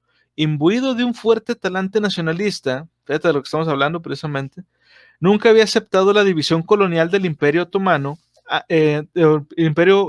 Otomano Árabe tras la Primera Guerra Mundial, que había creado Kuwait a partir del territorio que una vez fue de titularidad iraquí. De tal modo que cuando creyó que había llegado su oportunidad, reclamó el territorio de Kuwait, así como el petróleo que contiene, y mostró su odio por la familia gobernante, los Al-Sabah. Ahí está. La trayectoria pública de los Sabah ha estado intrínsecamente ligada a los acontecimientos políticos y militares del Golfo Pérsico, zona en la que el minúsculo emirato ocupa una posición estratégica de primer orden, pues se encuentra a mitad de camino entre Arabia Saudita, Irak e Irán, y dominó las terminales desde las que se embarca la mayor parte del petróleo que sale de la Mesopotamia. En la guerra irano-iraquí de 1980 a 1988, el emir Javier al-Sabah se alineó, al igual que los demás monarcas del Golfo liderados por Arabia Saudita, con el gobierno republicano de Bagdad, aunque el régimen laico y socializante de Saddam Hussein divergía diametralmente del absolutismo conservador y confesional del emirato, constituía un baluarte contra el aún más temido fundamentalismo revolucionario iraní. O sea, lo vieron a este güey como una opción y era mejor a la que se supone que iban a tener porque era muy ligada a la religión. Y la de Sí. este güey se supone, la de Saddam, ¿no? Dice, sin embargo, una vez finalizada la contienda, las relaciones entre Irak y Kuwait comenzaron a deteriorarse a gran velocidad. El conflicto que dio lugar a la guerra empezó cuando los precios del petróleo se desplomaron de 21 a 11 dólares por barril en apenas 7 meses. Aquello obligaba a Saddam a recortar sus presupuestos militares, algo de lo que culpó a las monarquías del Golfo, especialmente a Kuwait. El dictador iraquí exigió fuertes indemnizaciones económicas al considerar que en la guerra contra Irán, corrieron ríos de sangre iraquí para defender a sus vecinos árabes. El gobierno de Kuwait, a pesar de su debilidad militar, respondió a estas pretensiones de manera sorprendentemente desafiante. Cuando el 19 de julio de 1990 Irak comenzó a desplegar sus tropas a lo largo de la frontera, nadie parecía especialmente alarmado del lado de Kuwait. Y cito: si Saddam cruza la frontera, dejémoslo venir, declaraba inexplicablemente el ministro de Asuntos Exteriores de Kuwait. Por soberbia, por inconsciencia, fatalismo, posiblemente nada de eso. Cuando se pronunciaron estas palabras, los al-Sabah ya se sabían suficientemente respaldados por los norteamericanos. Agentes de la CIA llevaban semanas de intenso trabajo en el Emirato, negociando con el gobierno y dando toda suerte de garantías respecto al resultado del posible conflicto. O sea, los gringos ya habían mandado gente, fíjate, antes de que este pedo pasara. ¿Cuáles fueron las palabras exactas que utilizó? ¿Quién? En Kuwait. ¿Cuáles fueron las palabras exactas? Los de Kuwait. Era: si Saddam cruza la frontera, dejémoslo venir. Yo creo que se deje venir. Primer ministro, tenemos que hacer un discurso para poder promover nuestra posición hacia Saddam Hussein y sus tropas. Manos le van a faltar, pero primer ministro, no podemos decir eso. Bueno, dígale que si quiere venir, que venga. Ándale, ya. O sea, yo creo que como que le quisieron bajar 2 rayitos al no, tranquilo, primer ministro, relájese, tómese una cuba. Sí, güey. Yo creo que andaba pedo, güey. Para decir algo así, güey. Esos países no consumen alcohol, son países musulmanes. Los musulmanes no consumen alcohol. Anda drogado, entonces. Es verdad. Anda drogado. Eso fue, fumó algo como los hashashins, a lo mejor. Ándale, a huevo. Al jardín de las delicias, al jardín al jardín de las dulzuras. Yo considero que todas las guerras que hay en Medio Oriente debe de haber un jardín de las delicias escondido y como que están bronqueando por él. Así machín. El jardín del Edén. Sí, definitivamente. Un jardín del Edén ahí, tranqui. Bueno, dice: ajeno a esto, Saddam seguía haciendo cábalas sobre los beneficios que le reportaría la anexión de Kuwait, que respondía no solo a intereses económicos, sino también geopolíticos, desde el momento en que le permitiría a Irak convertirse en una especie de Prusia de Medio Oriente, su gran sueño, sirviendo de núcleo aglutinante de otras regiones árabes como Siria, Jordania, el Líbano y el propio Kuwait, bajo una federación sobre la que pretendía ejercer el poder. Saddam fue atrapado dentro del Juego de Tronos y el güey no sabía cómo jugar. Bush dijo claramente que la guerra del Golfo no había sido provocada por la necesidad de defender a un Kuwait invadido, sino más prosaicamente para impedir que un país pudiese amenazar el mercado petrolero de la zona, cuyo control es de vital importancia para Washington en su competencia contra Europa y Japón, que no tienen fuentes de hidrocarburos propias y deben abastecerse en zonas como el Golfo Pérsico, Irak, Irán o Libia, sensibles a los ataques y bloqueos estadounidenses. O sea, checa, güey, durante ese mismo momento que empezó el conflicto, el propio Bush les dijo: yo no les voy a hacer el paro porque ustedes me caigan bien, les voy a hacer el paro porque ustedes tienen algo que yo necesito. Pues sí. O sea, de a tiro, güey, así se las dijo, no mames. Bueno, dice: de cara al público norteamericano, no hacía falta más justificaciones. La guerra del Golfo supuso un avance en el arte de la manipulación que encontró cierta complicidad en el auditorio, debido precisamente a que se cargaron todas las culpabilidades en un solo sentido, creando artificialmente a un villano. Esto se notó en la televisión, donde se hicieron guiños al espectador sobre las bondades de una operación de exterminio. Se utilizaron palabras que rápidamente pasaron al glosario de los medios de comunicación como guerra humanitaria o daños colaterales. No es que tenga mucho sentido, pero suena bien. Y a fuerza de repetirlas a diario. Te lo voy a repetir. A ver, la primera, guerra humanitaria. Lo estamos haciendo porque es para favorecer a la humanidad. Estamos haciéndolo de una manera, somos los buenos, prácticamente lo que les dijeron. Y la segunda, daños colaterales. ¿Sabes lo que significa eso? Vamos a darle la torre a quien esté atravesado y simplemente es como que fueron víctimas de pues pasó, ni modo. Sí. Digo, ¿han visto ustedes o han tenido oportunidad de ver la serie esta de superhéroes que está en Prime actualmente? La de The Boys. La voy, sí. Sí. Ellos a todo lo que terminan haciendo tienen como que un presupuesto o fondo para daños colaterales, pero recuerden que esos son los daños Sí. colaterales de la serie. En la serie los daños colaterales son directamente gente que pues sufre impactos o que terminaban matando o que terminaban haciendo ciertas situaciones y la verdad no les importa. O sea, esa palabra de daños colaterales es una minimización de que ellos pueden hacer lo que sea, justificando el fin. A fin de cuentas, el fin Por un bien justifica los mayor. medios. Es correcto. Exacto. Es lo que, Así es lo que es. están haciendo. Pero suena más bonito decir daño colateral. Suena como que, ay, pues sin querer. Sí. O no estaba Sí, planificado. Fue un daño exactamente. que pasó, pero no fue nuestra culpa. Algo así, ¿no?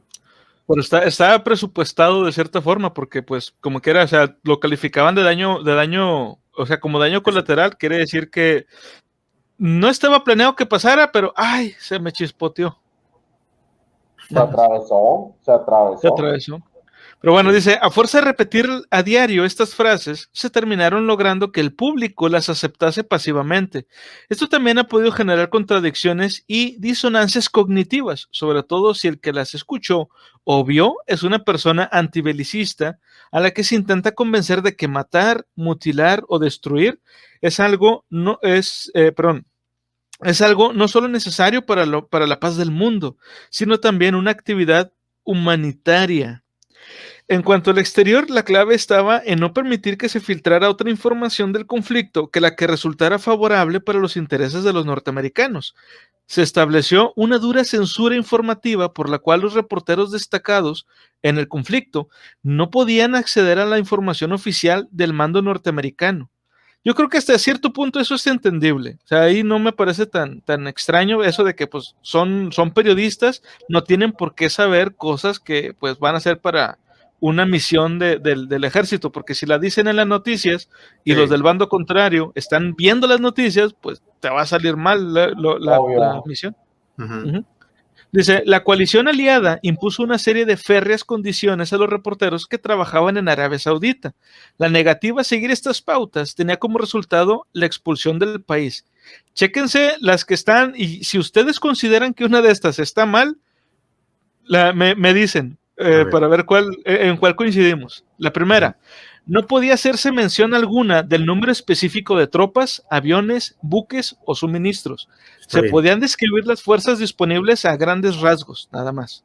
Segunda, Correcto.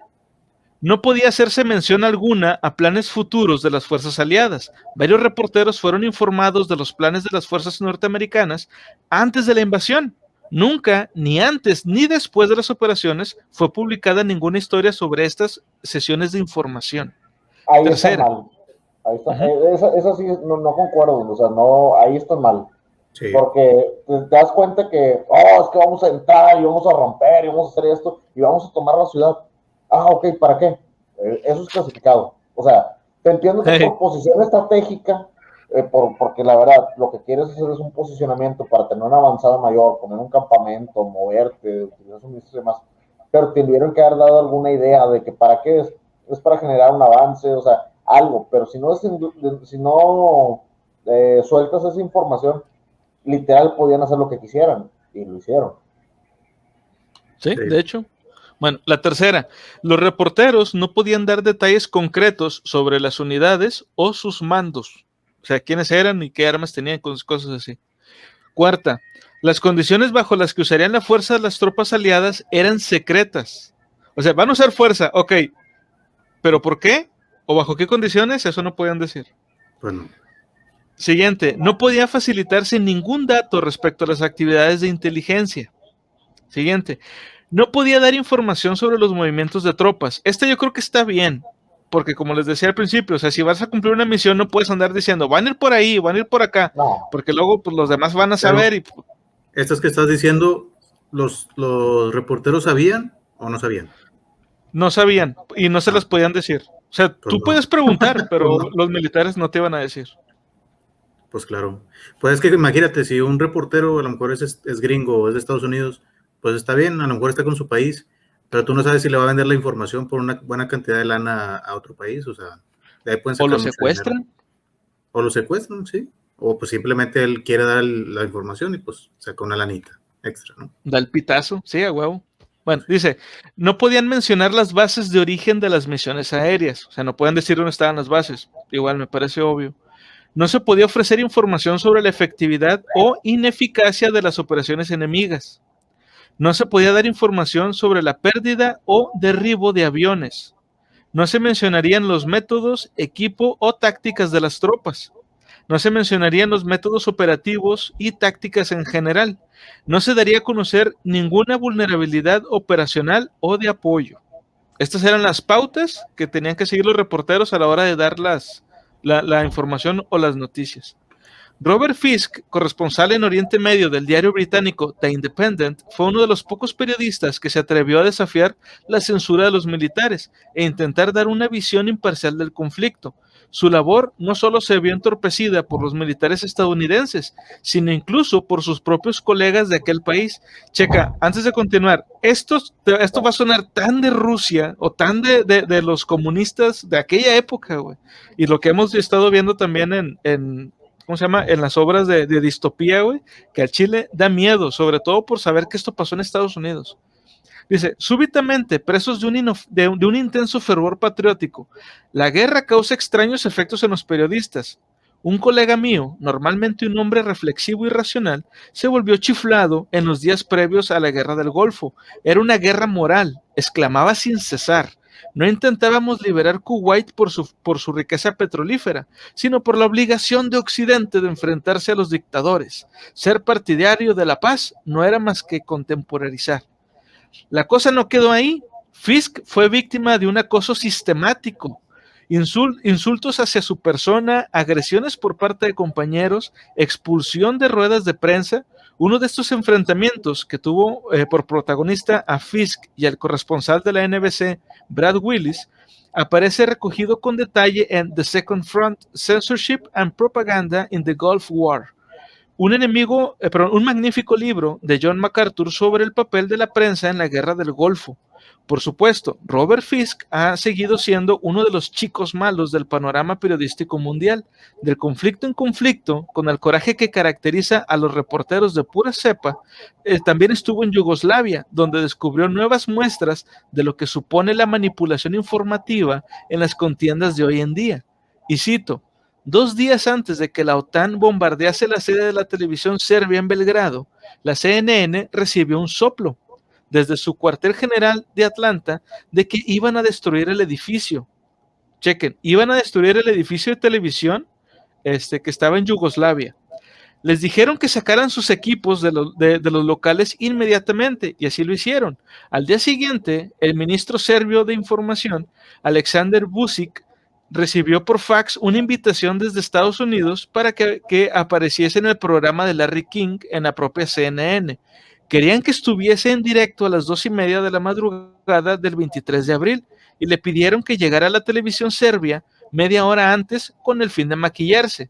Okay, o sea, que llegara a las 2. Checa la hora. Tenía que llegar este güey a las 2 de la tarde al edificio. Para empezar a las 2:30. Para empezar a las 2:30, sí. Vučić se retrasó, por suerte para él, ya que los misiles de la Alianza cayeron sobre el edificio a las 2:06, güey. El primero estalló. Checa dónde estalló, güey. En la sala de maquillaje, donde el joven ayudante serbio murió abrazado. O sea, el vato que lo iba a maquillar, ese güey sí se murió. La CNN asegura aún a día de hoy que todo fue una coincidencia. ¿Al Chile tú crees que esto fue coincidencia? No.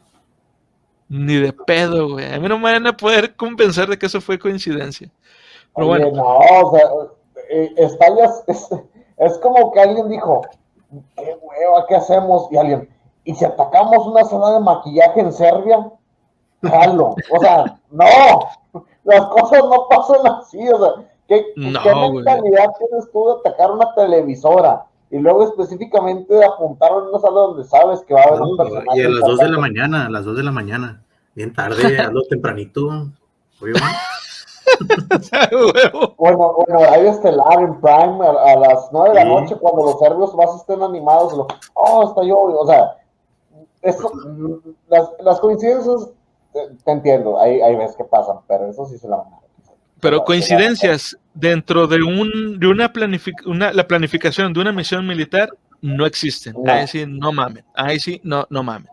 Ajá. Pero bueno, continuamos. Dice, volviendo a la subjetividad informativa imperante en la Guerra del Golfo, los periodistas norteamericanos prácticamente en su totalidad se referían a las fuerzas estadounidenses en primera persona, como por ejemplo decían nosotros, o sea, los propios periodistas decían nosotros, dejando olvidado entre las arenas del desierto árabe cualquier rastro de la imparcialidad y objetividad que se le pretendía inculcar en las escuelas del periodismo.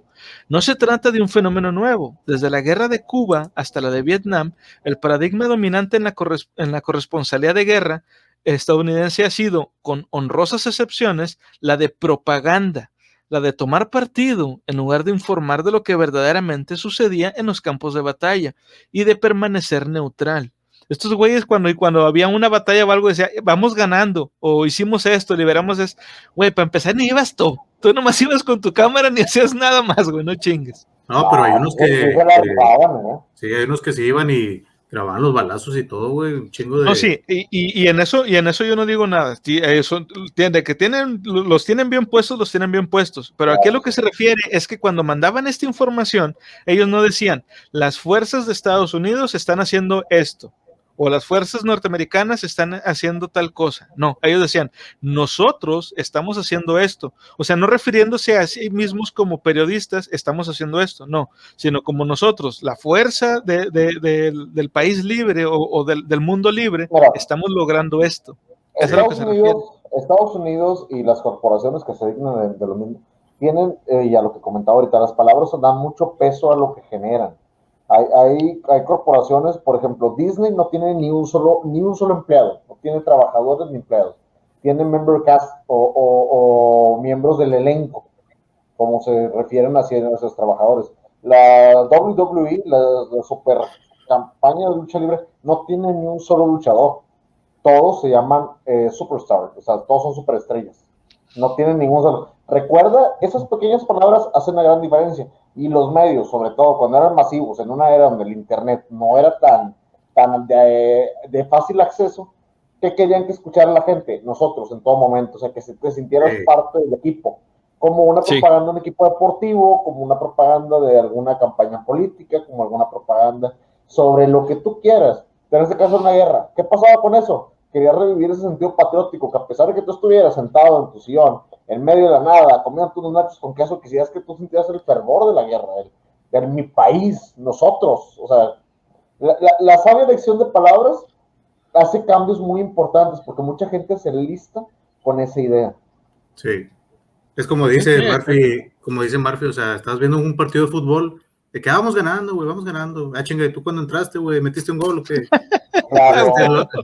Los reporteros igual, o sea, ¿tú te subiste al avión o qué? ¿Traes la pistolita? Pues no, va. Pero lo hacen para eso, para que te sientas identificado, va. De que, vamos. Y así, ¿no? Sí, estoy en el equipo. Bueno, dice, durante aquellos días resultaba imposible zafarse de la corriente de partidismo que imperaba en el periodismo estadounidense. Por ejemplo, una semana después de que comenzara la guerra, Peter Arnett, de la CNN, ganador del premio Pulitzer, fue por 18 años como reportero de guerra y un verdadero héroe dentro de la profesión al convertirse en el único reportero occidental que quedaba en Bagdad. Recibió, sin embargo, una condena unánime en Estados Unidos por parte incluso de sus propios compañeros, al informar que un bombardero aliado había destruido la única fábrica de leche maternizada de Irak, dejando sin alimento a los bebés del país. El 20 de abril del 99, Arnett era despedido de la CNN tras protestar públicamente por la negativa de la cadena de enviarlo a cubrir la guerra de Yugoslavia. Esta fue la culminación de una campaña de hostigamiento que comenzó a raíz de la emisión del 7 de junio de 1998 del reportaje Valley of the Dead, El Valle de la Muerte. En esta coproducción de la CNN y la revista Time, Arnett aportaba pruebas irrefutables de que los comandos de operaciones especiales norteamericanos habían usado el mortal gas sarín para matar a soldados estadounidenses desertores de la guerra de Vietnam. Los gringos usaron gas sarín para matar soldados gringos, güey.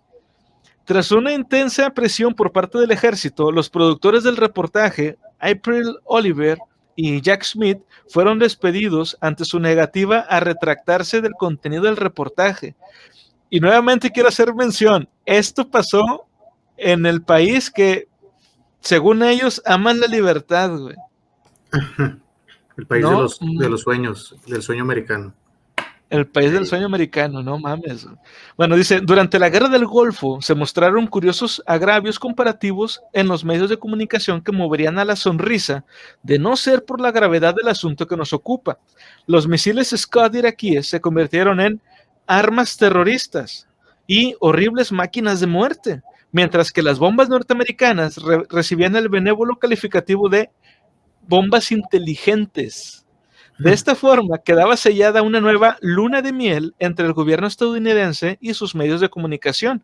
Aparte, las administraciones de Dwight Eisenhower, John Kennedy, Lyndon Johnson y Richard Nixon habían cometido graves errores en Vietnam y lanzando flagrantes mentiras a sus ciudadanos, que solo habían redundado en la muerte de miles de jóvenes combatientes norteamericanos.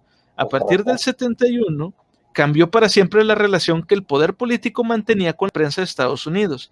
Ese año apareció en la portada del New York Times el primer artículo de una serie especial conocida como Los Papeles del Pentágono. Se basaba en un informe confidencial del gobierno filtrado al Congreso y al Times por el analista del Departamento de Defensa Daniel Ellsberg, quien consideraba moralmente inaceptable y bélicamente condenaba el fracaso de la intervención de las superpotencias en el sudeste asiático, o sea, en Vietnam. Después vendría el escándalo Watergate y con él una época dorada para el periodismo estadounidense, pero con el advenimiento de la administración Reagan, eso fue en los 80, y el surgimiento de los grandes grupos de comunicación, tales como los conocemos actualmente, el grupo de la prensa de aquel país no ha tardado en volver al pesebre gubernamental. O sea, como siempre, se aliaban para defender o acallar a tal o cual persona.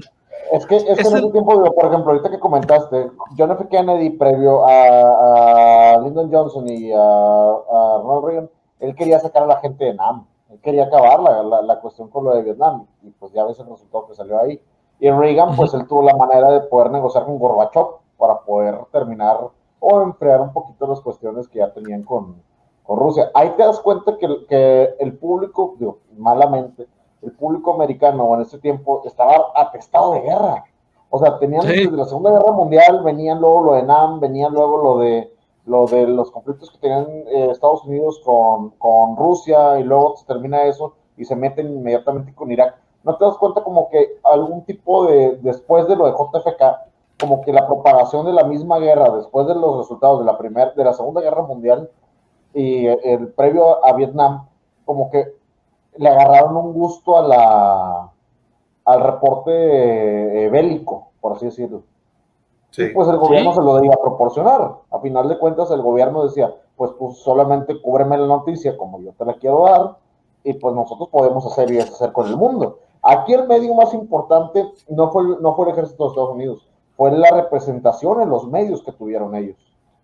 Sí, exactamente. Y es que como que hicieron parte de su cultura lo militar, o sea, las guerras es parte de la cultura de Estados Unidos. Por eso ves que son muy importantes los soldados cuando los reciben, cuando vienen de una guerra. Siempre salen videos de que viene un veterano y la fregada, o sea, como que ya es muy importante para ellos esa parte, como que ya es parte de su cultura. Tú piensas en Estados Unidos y pues quieras o no vas a pensar en que tiene muchas armas, o sea, que es fuerte militarmente. Pero desde la propagación de los medios en la Segunda Guerra Mundial, que utilizaban caricaturas, cómics, programas de televisión, grupos musicales, ya existía una cultura alrededor de ella, una cultura de adoración hacia las cuestiones bélicas y el patriotismo que alzaba en el país. Y con eso las caricaturas estaban preparando a los niños, o sea, tú le estás poniendo caricaturas de guerras a los niños para irlos preparando mentalmente, que es algo, pues padre, ¿no? Algo bueno. Atacaban todos los sectores, atacaban a los adolescentes con los cómics y la música, a los adultos jóvenes con las cuestiones de la seguridad económica, las carreras militares, y atacaban a los niños con las caricaturas. O sea, había un espectro total sobre la manera en que el patriotismo se iba a llevar a cabo, y luego con el regreso de los veteranos, la gente de NAM vuelve la cultura a adorarlos o a comentarlos, por ejemplo, en el Veterans Day o en las cuestiones, o sea, hay una cultura muy generalizada a través del ejército, la cual pues es muy obvia y todos la conocemos, pero ves todo el trasfondo de los medios o la participación de los medios en el mismo y te sorprende todo lo que tuvieron que hacer ellos para que esas situaciones se vieran de buena manera. Ahorita, como comentaba Conan, acallaron demasiadas noticias, les cambiaron el nombre de ciertas cuestiones para que se vieran más malas de lo que son y a otras cuestiones para que se vieran más fuertes de lo que son, y creas toda esa burbuja, ese ecosistema de bélico, pero de la mano de los medios de difusión. Sí, y es que de alguna manera lo están romantizando. Y si has visto, o sea, las películas que sacan así de guerras, que los héroes, o sea, cada año, o sea, cualquier año va a haber una película de Estados Unidos que sacó de guerra.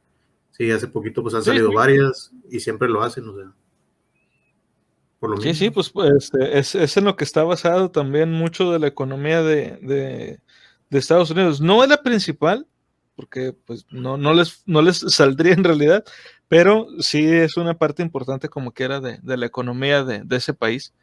Pero bueno, precisamente por cómo se veía por los medios de comunicación, cómo se veía la guerra en las noticias y eso, es la razón por la que mientras miles de iraquíes morían en los campos de batalla y como víctimas inocentes de daños colaterales durante los bombardeos, la prensa norteamericana guardaba silencio para preservar el esfuerzo bélico, los intereses de las compañías petrolíferas estadounidenses y, quizá lo más importante de todo, los de los bancos occidentales en los que los jeques kuwaitíes y sauditas atesoraban los beneficios del petróleo.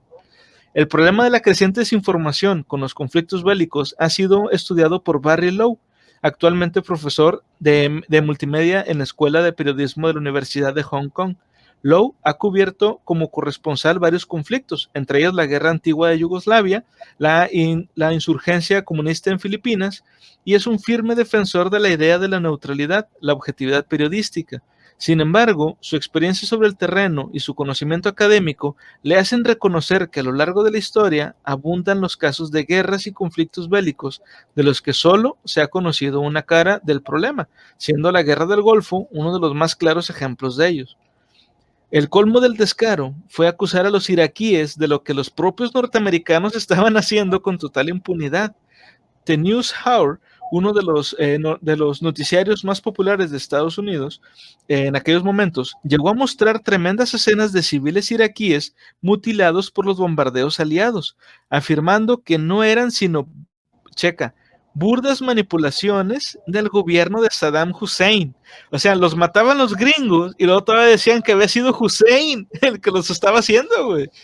Hechos como han llevado a Manuel Revuelta, veterano de la contrainformación, desde el tiempo que impulsó el diario de Liberación y desde su actual tribuna en las páginas de Le Monde Diplomatique, a afirmar que la estrategia informativa actual anglosajona es peor que la nazi.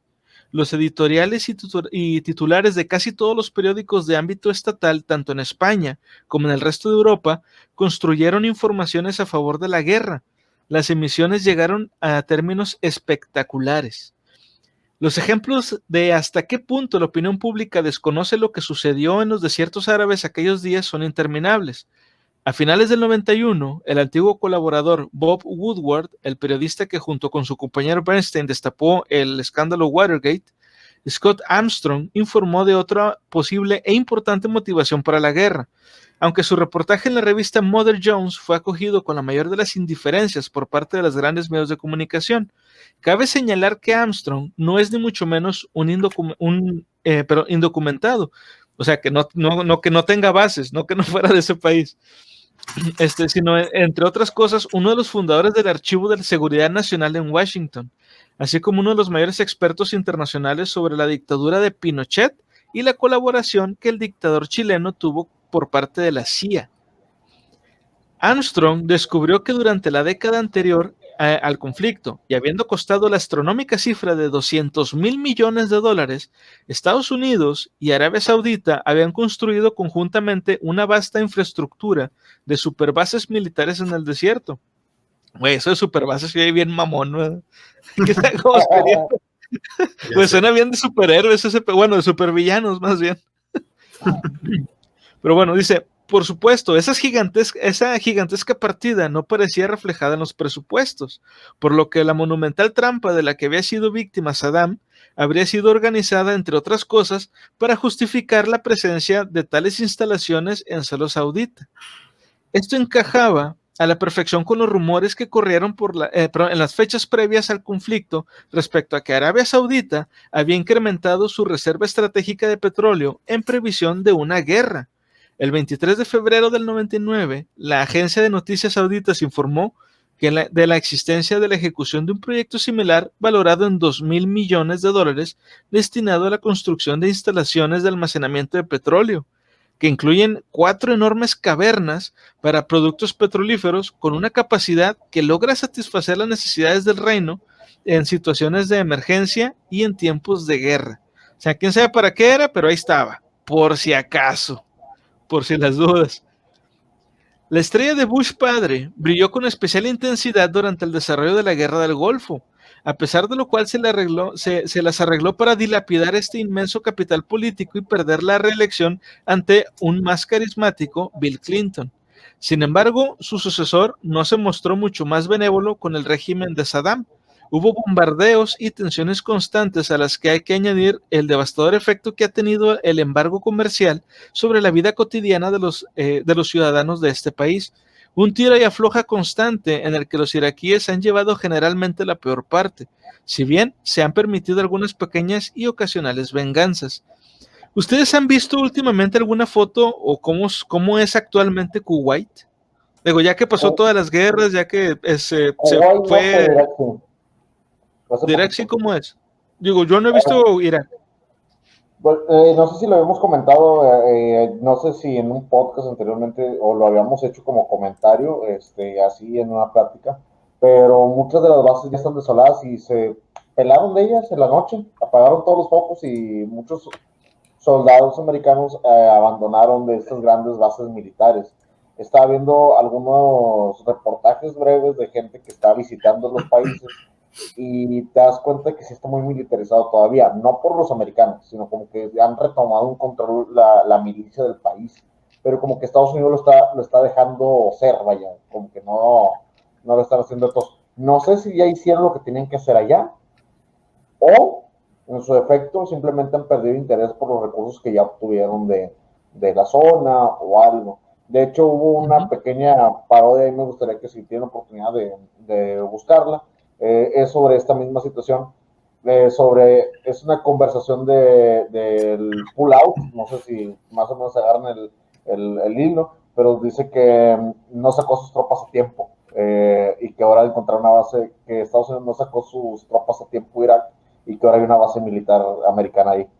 Pero es un chiste sobre el pull out, sobre cuando... ¿Qué pasa? ¿Por qué se quema un pan en el tostador? Porque lo dejas mucho tiempo. ¿Lo dejas tiempo? Porque no lo sacaron a tiempo, entonces es más o menos ahí es un chiste sobre esa situación, de manera coital. Entonces es un sketch muy divertido, pero realmente te da una situación ahí, un panorama de cómo es actualmente, por lo menos Kuwait, no tengo la más mínima idea. Yo estoy viendo fotos de Kuwait y como que está bien chingona, ¿no? La ciudad, o sea, ahorita ya está como que bien futurista. Como la otra, ¿cómo se llama la otra que es bien así de allá de Emiratos Árabes? Sí, ¿cómo se llama el otro? Es que es una ciudad, ¿no? Dubái. Es ese que dijo ahorita tío Murphy, es los Emiratos Árabes, ese se llama. Es como una especie de... Dubái. Ajá, Dubái. ¿Se parece a Kuwait?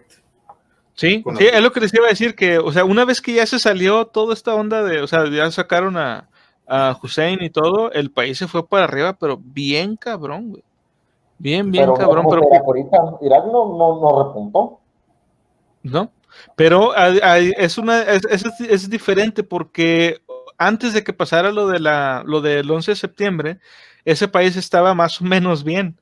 O sea, no estaba como ahorita que está todo destruido y así. O sea, era un país, pues, digamos, era un país de Latinoamérica común y corriente. Es lo que te iba a decir. Dime si me equivoco, pero hay algunas imágenes que te presentaban Irak en los 70s y que presentaban gente como tipo ropa disco, más Sí, suelta. Hay imágenes ahí, digo, los pueden buscar la gente que tenga el interés de las mismas. Puede buscar Irak en los 70s, en los 60s, y era una versión muy americanizada, muy modernota, con gente conviviendo de manera común, no tanta represión religiosa política, y luego cuando llega este tipo de aprehensiones el país como que da un retroceso, pero Sí. en los ujú. 70 se veía como que iba o pintaba para ser potencia, o sea, de una manera muy orgánica, como tú dices, un país latinoamericano.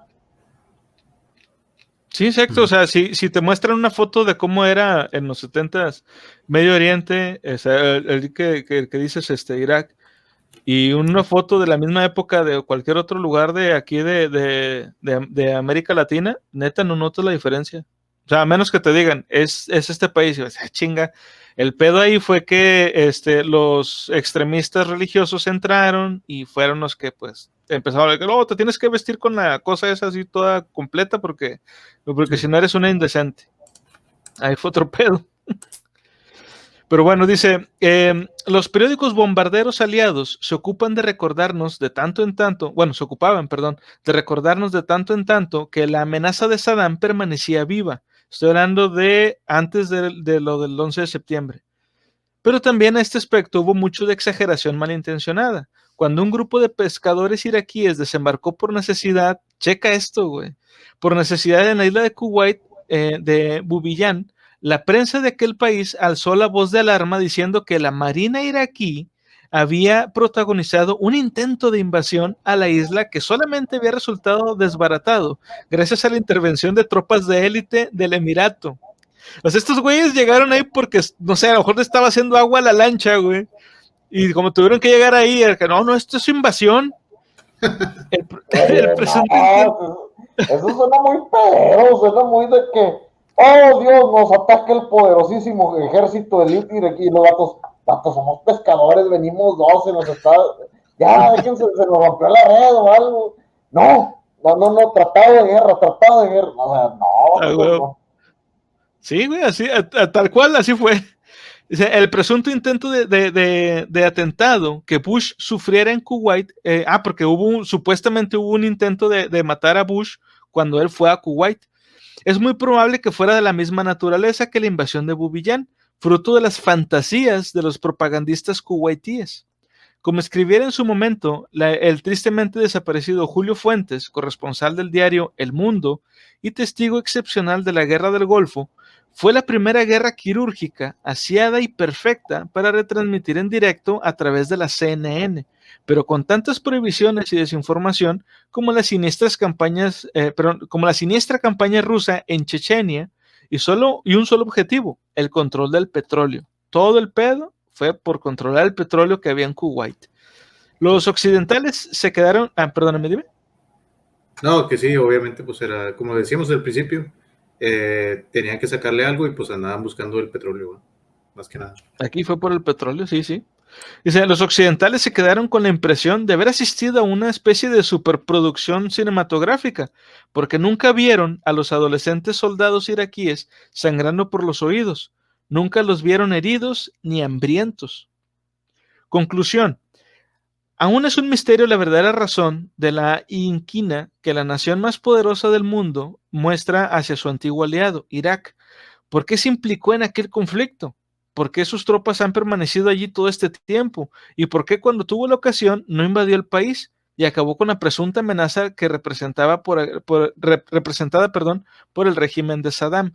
Al contrario de lo que sucedió en Vietnam, donde la humillación de la derrota no hizo sino acrecentar las sospechas y la desconfianza de la población, la rotundidad de la victoria del Golfo ha logrado que la verdad quede enterrada en una tumba mucho más profunda que aquella bajo las ardientes arenas del desierto. Acogen indistintamente los huesos de soldados estadounidenses e iraquíes. Güey, qué mal pedo, neta. Y lo más chistoso es que, como tú dices, al principio apoyaban a Saddam y al final los Estados Unidos fueron los que lo capturaron. Si ¿Sí? te acuerdas, ellos fueron los que lo capturaron y al momento de que porque a él lo ahorcaron, creo, para matarlo, Sí, lo ahorcaron. los de Estados Unidos estaban ahí, o sea, fue no sé qué país, pero los de Estados Unidos estaban controlando pues ahí la cosa, ¿no? El orco y todo eso. O sea, ellos controlaron todo. Yo eso fue algo que yo no entendí bien, porque, digo, tampoco estuve siguiendo mucho las noticias en esa época, pero se supone que estaban buscando a Bin Laden y de Sí, repente ya habían atrapado a Hussein. Cuando yo es que, recuerdo, ajá, sí, sí. te voy a decir, cuando yo recuerdo que incluso habían dicho en las noticias que Saddam Hussein había ofrecido su ayuda para buscar a Bin Laden. Pues, ¿qué pedo? Ujú. ¿Qué fue lo que ocurrió? ¿Por qué se les volteó o qué? Pues quién sabe, yo tenía entendido que lo encontraron en lo que estaban buscando al otro güey, al Osama. Yo es lo que me acuerdo más o menos. Y tuvieron suerte y encontraron a Saddam Hussein y pues se lo chingaron también de pasadita. Hay teorías tan pesadas que inclusive dicen que Bin Laden nunca existió. Que Sí, dijeron que también, todo fue una manipulación o sea, como que el enemigo creado por por los Estados medios y Unidos. demás. Digo, estamos en un podcast de teorías conspirativas y demás, y yo creo que esa es una muy adecuada para ese tiempo. Que decían que todo Sí, era un invento, que eran sobre Hussein realmente. sí, exacto. Sí, a huevo. Es como de que vamos a ver películas en mi casa en Netflix y luego ya cuando llega y nada más No, Ándele. sí, es algo así, güey. O la que decía Moe, ¿te acuerdas de que sí, primero la invitas a, ¿qué era? Le invitas un trago y de repente, vamos a ver la trilogía del Señor de los Anillos. A la verga, entonces, bueno, que sí, pero míralo de este lado, o sea, aquí les dijeron prácticamente, ¿qué onda, raza? ¿Qué, un Iraq and chill o qué? ¿Jalan o qué? Y jálalo, Kuwait ¿qué? dijo, jalo, super jalo. Sí, pero es que sí está Entonces, raro, o sea, se supone que eran amigos y luego al final los Estados Unidos mataron a Saddam Hussein. Está raro, ¿no? O sea, Bueno, no lo eran amiguitos. enjuiciaron, o sea, lo atraparon y ya cuando lo enjuiciaron, pues, creo que crímenes de guerra, pues ya, o sea, te perdió el caso, apuesto pues. que ahorita va a ser muy difícil encontrar esa información que comenta Conan sobre el apoyo que ofreció en su momento Estados Unidos a Saddam Hussein, sobre la supuesta Ah, alianza sí. con Osama y Sí. Estados Unidos. Te apuesto que ahorita todo ese tipo de información va a estar totalmente desaparecida en Internet. Ujú. Sí, pero Sí, lo bueno sí, es que se va a quedar definitivamente. guardada en este podcast. Aquí tenemos toda la información. Y de hecho, algo que me gustaría también mencionar, toda la gente que nos escucha y que se pregunte, bueno, ¿y de dónde chingados están sacando la información? En el libro de Santiago Camacho, para la gente que lo quiera comprar, que lo quiera adquirir, ahí vienen ¿cómo se dice? Las fuentes bibliográficas de cada cosa que él menciona. Y viene, por ejemplo, la página web en donde viene tal dato, el libro en el que se menciona tal otro dato. Entonces, Uh-huh. toda la gente que quiera saber un poco más, de verdad, compren el libro, lean este libro de Santiago Camacho y ahí van a poder encontrar todas las fuentes de información de donde Santiago Camacho obtuvo los datos que aquí estamos mencionando, porque nada de esto es inventado. Como les digo, Ujú. les hemos mencionado en todos los demás podcasts, todo esto está documentado, porque recuerden, el libro se llama Conspiraciones, grandes conspiraciones de la historia. No son Sí. teorías tal cual, son conspiraciones que se saben que existen y que ahí están los documentos en los cuales se basan para construir Ujú. la conspiración. Sí. No, y Pero también bueno, ya, uh-huh. estaría chido que si van a comprar el libro, también que le avisen al autor que estamos hablando de su libro, para que, o no sé si está vivo todavía, puede Sí, ser. todavía vive. Ah, bueno, Santiago Camacho, sí, patrocínanos. para que salga, Patrocínanos. no, que nos patrocine o que salga aquí en el A podcast. mí, nada más porque simplemente tengan un comentario de la Ay, discusión huevo. que hemos estado haciendo. Estaría muy Ujú. interesante si alguien tiene la oportunidad, acá las redes sociales que se manejan, Twitter o algo. Digo, ya hemos tenido respuesta de autores anteriormente, hemos Ah, tenido la sí. oportunidad de algunos autores que nos han respondido muy amablemente. Y sería algo apropiado comentarle a Santiago Camacho que estamos haciendo algo muy dedicado hacia lo que tú estás haciendo y una interpretación de tu visión y de lo que tú has escrito, con obviamente notas más personales, pero simplemente tomando como base todo lo que tú has comentado. Sí, Pero imagínate, güey, que Santiago Camacho le hiciera caso a Paul y que así de repente, que, ¿saben qué? En tal episodio me gustaría participar. ¡Hola, a ver! pues Güey, estaría sí, bien chido, güey. estaría No, chido que yo me estuviera aquí con muero, nosotros. yo me muero, güey. Es que Yo la imagínate primera si, pregunta que le haría, ¿por qué el sexo y las drogas? Porque, ¿cuál es tu problema con eso? ¿Por qué hay tanto tema de rock and rollesco por ahí? ¿Por qué tenemos que hacerlo pues, que, tan deliciosirijillo? ¿Por qué? pues te va a decir, es que yo fui joven alguna vez y también me gustaba todo eso, o algo así, ¿va? pero pues como Y quiera. no lo encontraba en ningún libro, y cuando quise escribir uno lo tenía que poner a huevo. Lo tenía que poner yo, así es. No, pero estaría chido que nos visitara, que imagínate todo lo que, o sea, nosotros leemos el libro, pero la información que él tiene, o sea, que no la publicó, no sé. Invaluable. Sí, o sea, pues estaría chido. Sí, estaría muy genial, ¿no? Y a lo mejor la gente aquí en Twitch le empezaría a hacer preguntas, o estaría con madre, neta, estaría muy, muy chido. Pero bueno, ya para ir cerrando el podcast y que no quede muy, muy largo, algo que quisieran agregar, algo que quisieran mencionar respecto a todo lo que vimos de la guerra del Golfo. American. No, Eso pues lo nomás dice decían, todo. menos balazos, más abrazos, y para que todos se lleven bien, o sea, ya la guerra, pues ya no. O sea, lo bueno es que ya no es tan seguido como hace unos 100 años, pero pues como quiera. Bushin, Canallín. Sí. Sí, huevo. Bueno, a mí Así lo es. único que me gustaría agregar es respecto a lo que estaban mencionando también ahorita, de las fuentes de información. Busquen todo esto que estamos platicando, digo, para que también ustedes no se queden nada más con que, ay, mira, si ellos lo dicen, o si lo dicen en este podcast, sea cual sea, no nada más el de nosotros, crean que eso es toda la verdad y que nada más eso está bien. O sea, busquen información en internet, que van a encontrarla, y pueden ir comparando. O sea, si en tal página dicen esto y en esta otra no, ¿por qué una dice una cosa y por qué la otra dice otra? Y además también, pues como les digo, o sea, de verdad el libro de Santiago Camacho está muy lleno de mucha información, y vienen todas las fuentes en su libro, viene toda la información de dónde sacó los datos que se mencionan aquí. Y pues bueno, además de eso, pues ya no me queda decirles nada más que, pues como ya saben, siempre sigan leyendo. Bye. Bye.